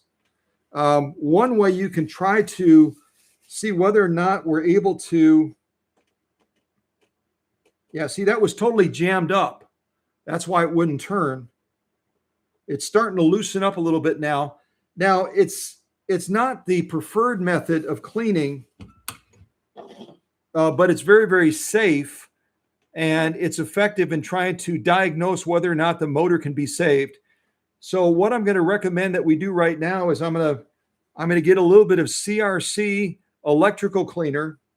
I'm going to use this towel that Lenore sent, and I'm going to put it underneath like this to protect the paint patina and the body.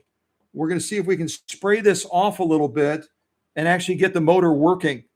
If the motor still only hums, then there's damage most likely to the stators that are wrapped inside of here. And I'm probably going to have to look at, from a cost standpoint, just replacing the motor for her. But let's see if we can resurrect it. I'll put on a little bit of resurrection music, and we'll see if we can get this motor working during this live stream. I think that'd be super cool.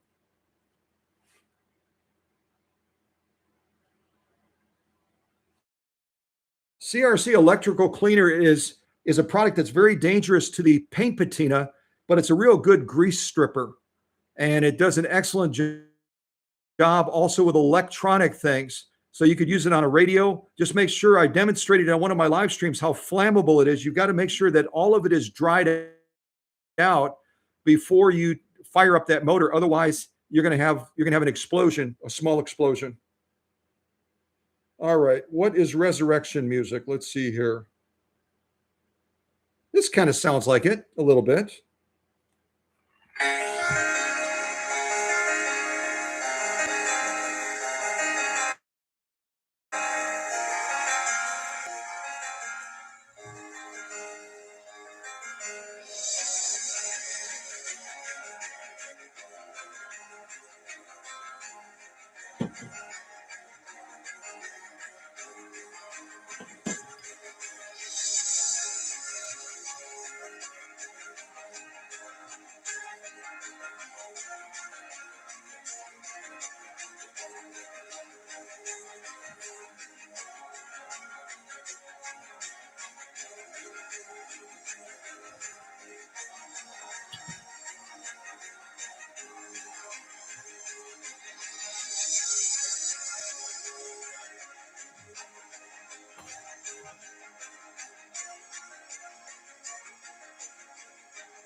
Before you try servicing a motor, especially if you're going to be, before you try servicing a motor like this, especially if you're going to be introducing some sort of a liquid agent, you want to make sure that you remove the motor brushes, which is what I did. You see, I've taken out the motor brushes from the machine because this chemical will actually cause that carbon to become soft, and they won't run over that commutator properly any longer, and won't send that electrical charge, and you'll have issues with it not functioning properly. So let's see if we can clean this motor up a little bit now, as best as we're able in a live stream, and then we'll see if we can fire it up. We'll see if the wiring looks, all in all, it looks really quite good. So that's encouraging.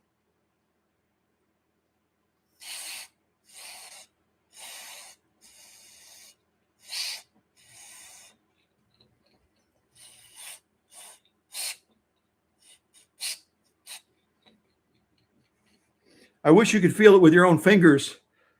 This motor assembly is turning so much smoother right now. It was gummed up with that grease that someone had introduced to the machine, and it's gotten all over the commutator. The commutator, I can see, is just crudded up right now. Let's see if we can just swab over it a little bit to get that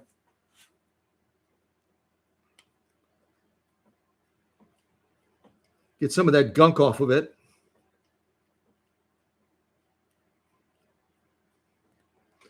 You see, that's with just a couple of swabs there. The commutator, again, if I'm using terms that are not familiar to you, the commutator is what those motor brushes run over. So if it's crudded up, I've got a fruit fly that's taunting me real quick. Give me a second. Aha! One more fruit fly down. So if your commutator is crudded up, it's going to restrict how well that electricity flows through those carbon brushes. And it's going to create a lot of issues with how that motor is going to try to function.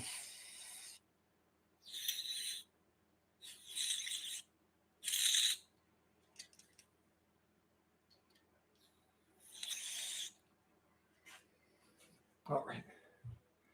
If that doesn't do it, then we'll have to look at replacing the motor, but that should help considerably. These stack lamentations right here, by the term stacked, it right away tells you that you're not looking at a solid mass right here. You're not looking at a solid mass right here on these lamentations. These are tiny, paper thin little metal fins that transfer that electricity when it flows through the motor from the stators to the commutator and then eventually back to the stack lamentations.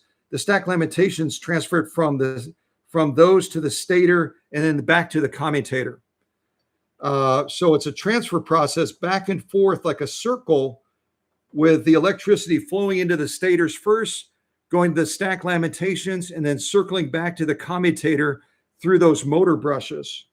So all of these components are essential to cleaning if you service your own motor.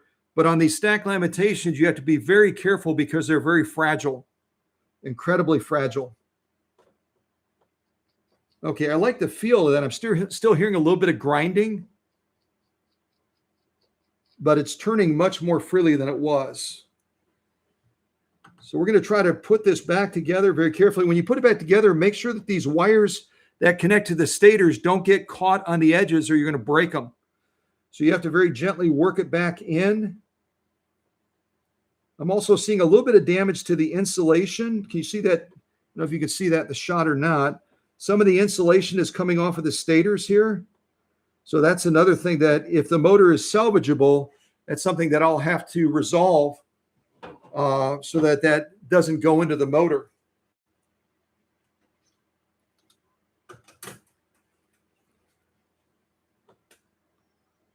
I'm actually going to clip it off right now because it's not doing any good.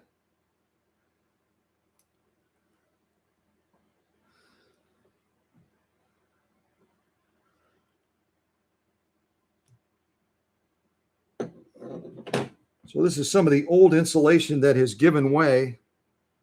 There's more of it on there, but I'll see if I can get away with putting the motor back together so we can at least test it during this live stream.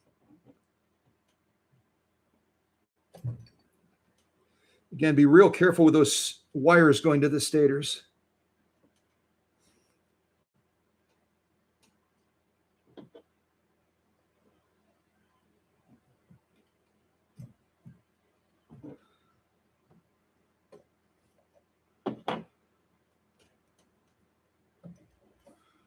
Make sure you get those lamentations all the way up against the body of the machine.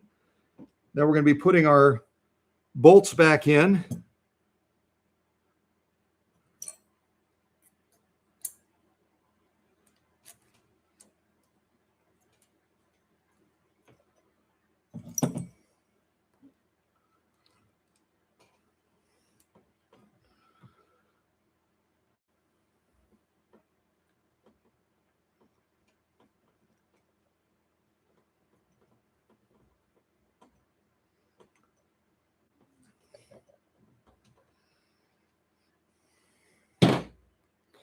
We got to get our motor brushes back in, but before we put these motor brushes back in, because they're so crudded up, I'm going to take a little bit of rubbing alcohol, and I'm going to go over them with a Q-tip swab to get that crud off of them so that they can transfer that electrical charge without being disrupted. So I'm just going to get some of our rubbing alcohol. We'll swab those off, and we'll get them back into place. You can see, you get an idea of the condition of the motor. Look at my hands. Motors get dirty, but they shouldn't be that dirty. So, and we're only, with our efforts in doing this, we're only touching the tip of the iceberg. We're only touching the tip of the iceberg. This machine needs much more help, and it's in the right place. It's in the right place.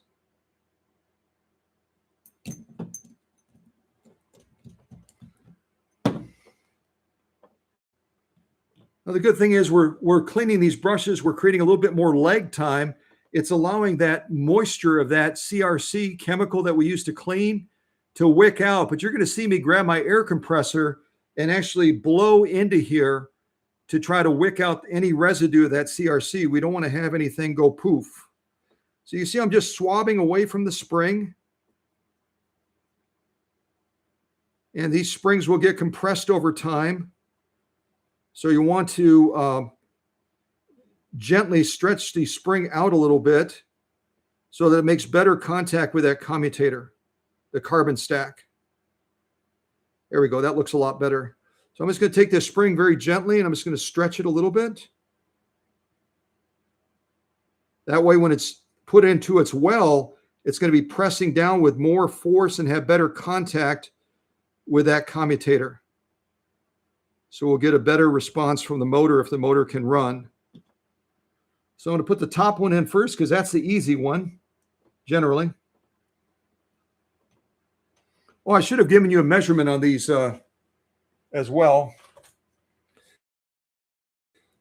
So the proper size motor brushes for the 201-2 is going to be 6 millimeters by 6 millimeters. Okay, so if you buy an aftermarket brush, make sure that you get a mechanical caliper like this or something similar to it. And that motor brush, if it's properly sized for the 201-2 for the potted motor, the same size would apply to the 1591.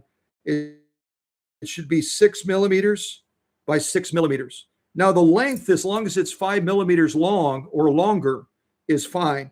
Okay, as long as it's at least 5 millimeters long. Get that back into place, put our little cap back on. These plastic caps can they can get brittle over time. So what I do is when I put them back in, I put just a little bit of oil on that track so that it's going to screw in without creating a lot of force, because they'll crack and then you'll have a heck of a time getting them out.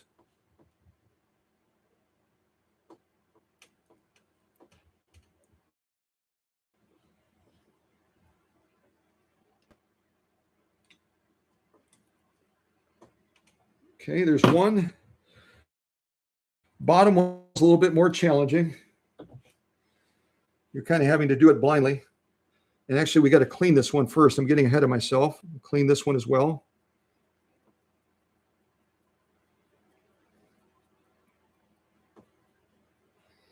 And this one actually has a very compressed spring. If you can look at it visually, you can see how it's not nearly long enough. It's not giving good contact to that commutator. So we're going to stretch it out a little bit.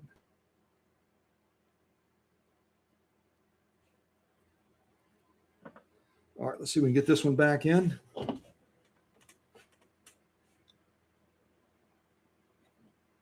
I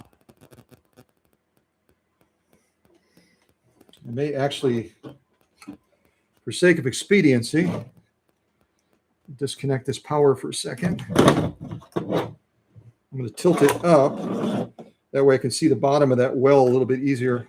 There's nothing on the front of the machine that's going to get damaged in doing this. I'm just going to tilt it up like this.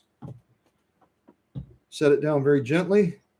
And then we can look at the bottom of that well. See, that's the well I'm trying to get the brush into. We can look at the bottom of the well much more easily. And these right here, I'll point them out very quickly. These right here are grease valves or grease fittings. You take these out. There's a lot of encrusted grease that I remove from the motor area in servicing it, and then I fill it up with our fresh grease afterwards. But I'm guessing if we went in here, it would just be a disaster because the machine is run so hot. Let me see if I can get this brush back in.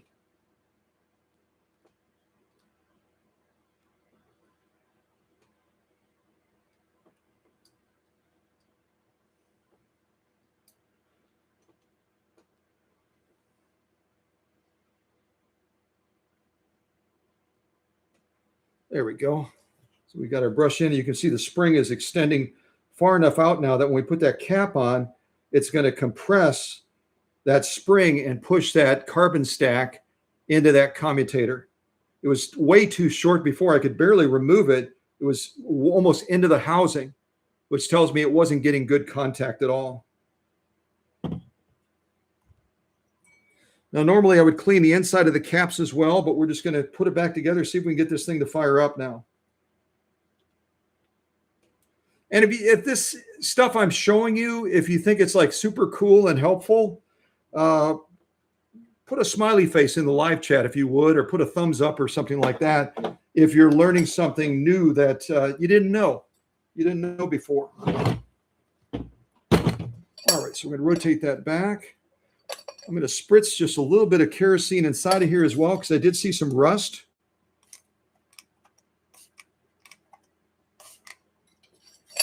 That's going to be our pitman arm that has to move in order to give the machine locomotion. So I just put a little bit of clean lubricant on the pitman arm as well. And now we should hopefully be able to put our balance wheel back on and try to get some movement out of this motor, I'm hoping. There we go. And when you put your stop action clutch back on, make sure the little nipples or the dimple things are pointing out. We'll put our stop action control back on now.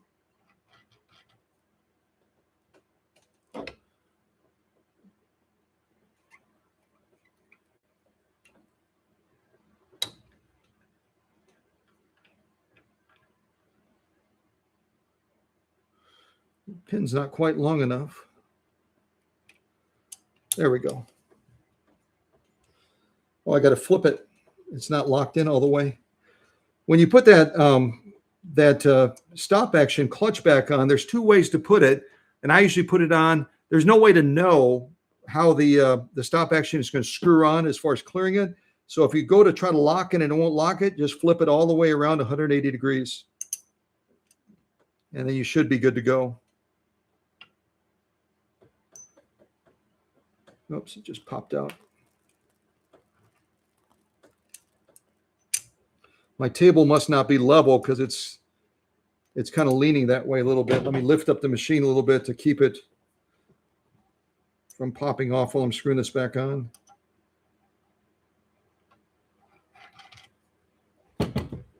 There we go.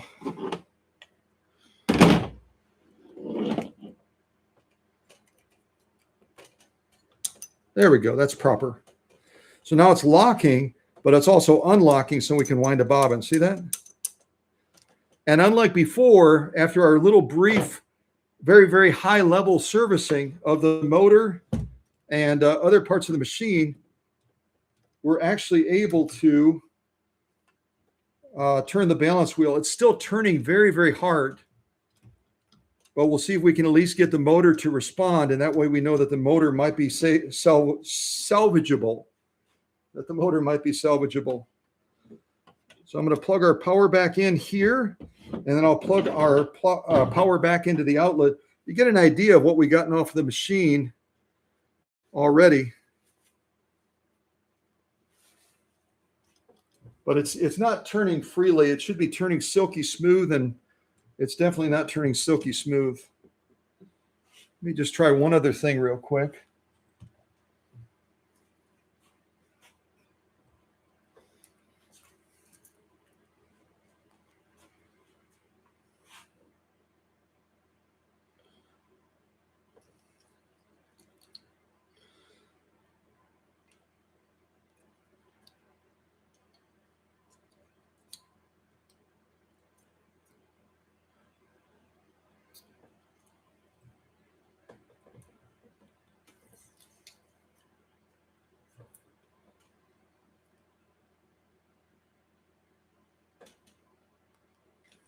Okay, and that's pure kerosene that I just put in there to try to break down the crud a little bit more.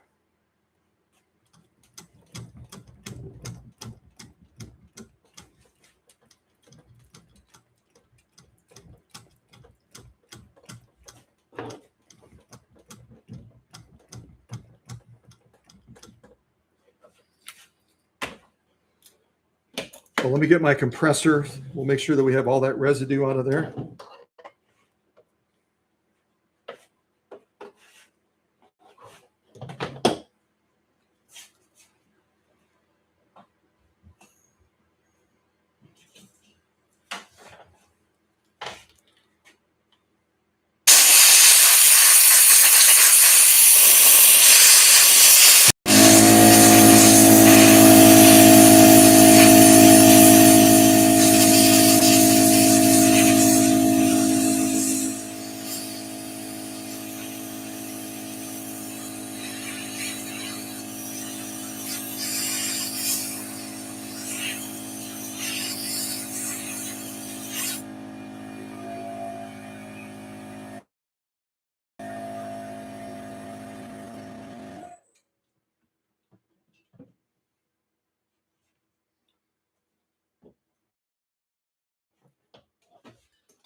There's our light back on, so we are energized. Now, we may not get anything after all of that effort, but I always like to go from a standpoint of preservation rather than replacement. So if we can preserve this motor that Lenore's mother used on this machine for so long, I would like to go that avenue first before I look at replacing it. We'll see if we get any response at all.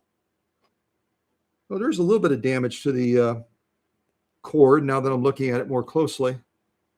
You see some break right there and break right there. So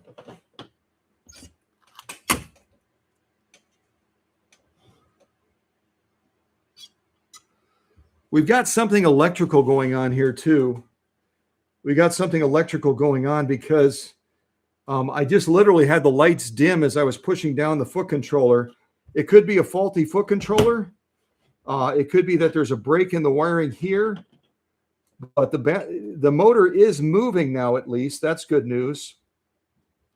The only thing I can try to do to eliminate the foot controller or the rest of this cord that we have right now is I can try to do a bypass. I'm going to unplug it.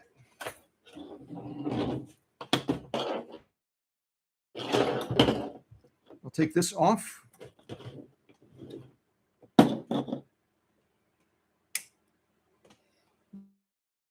shut that off temporarily.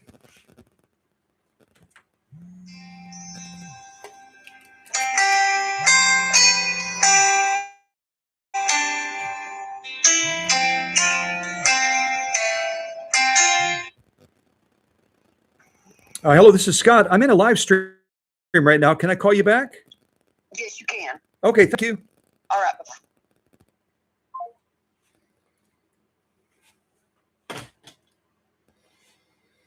So what we're going to try to do real quick here is we're going to try to do a bypass and see if we can get the motor to fire up. If we get the same response to the lights kind of dimming, then that's telling me that we probably have, even though the wiring looked like it was okay inside of the motor coming to the stators and that, it's telling me that we might have an issue with some of that wiring in there anyway, and or the stators got so hot that they melted together and it's causing a ground fault inside of the motor. Because before all we got was a hum, now we're getting actually a more definite response from the motor, but it's not a good one. So let's see if we can. I'm trying to remember the outside ones should be our light. We'll test that first.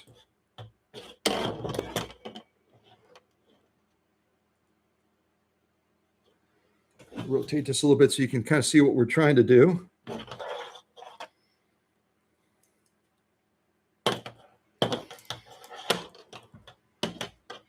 So with the possibility that there's a problem with the foot controller and it's causing a ground out, we're just trying to bypass that to see if that's the issue. If we get the same response, and we can pretty much center things on the motor. And let me get something kind of, actually use our material here.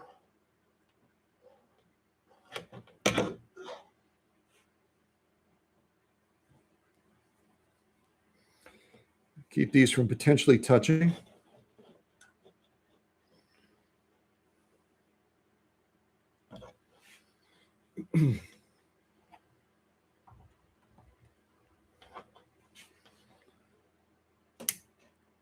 So you can't see it with the camera.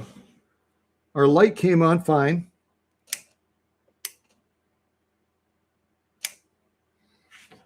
Let me unplug this and we're going to see if we can get a response directly from the motor. Hopefully it's not a bad response.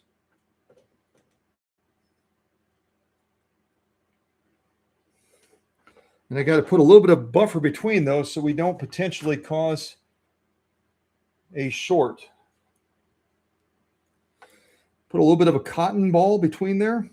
Keep those electrodes from touching each other. Now I'm going to put this in just a little ways into the outlet. If we get a bad response, I'll be able to pull it out right away. If the motor tries to fire up, then we can focus on the foot controller and the rest of the wiring. Okay? I've got my presser foot up. And I just got a poof. I just got a poof, which tells me that we've got a grounding issue right now with the motor. Something is damaged inside of the motor. It's actually causing it to short out. And you couldn't see it over when I plugged it in, but I'll show you the result of it. See that black mark right there? When I just started plugging it in, it actually shorted it out.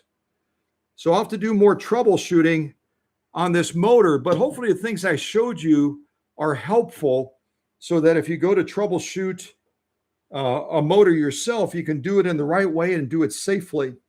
At least we know the light works. There's at least the light working on it. So I'll let you know. I'll let you know once this machine hits the workbench. It's not on the workbench yet. I've got to take care of this machine, the King of Singers from Georgia. I've got to take care of this Simplicity machine as well.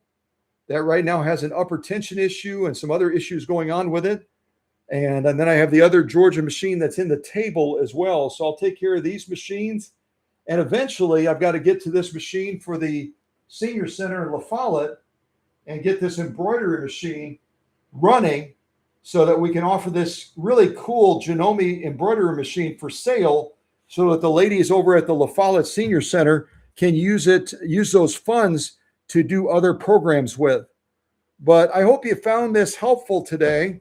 All the stuff that I covered. Um,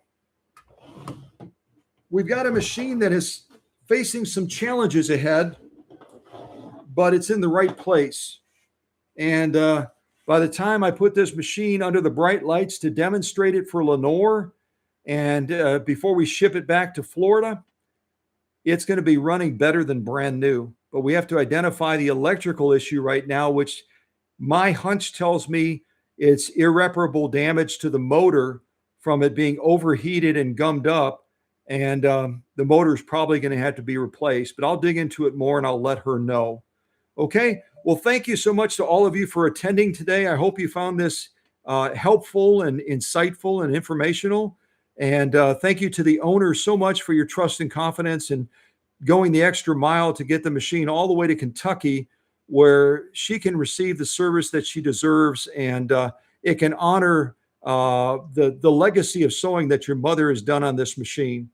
So God bless you all, and have a wonderful rest of your Tuesday. Thank you to the leadership team for taking such good care of the family, and watch for another live stream. I don't know if we'll be ready by Saturday. I hope we are, for showing either the Singer or the Simplicity, and we'll just keep marching forward.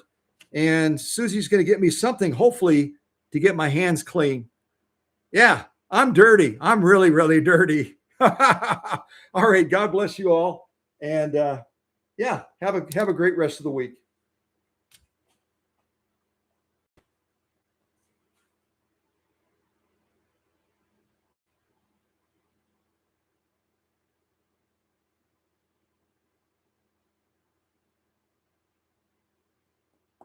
Trying to get some music on.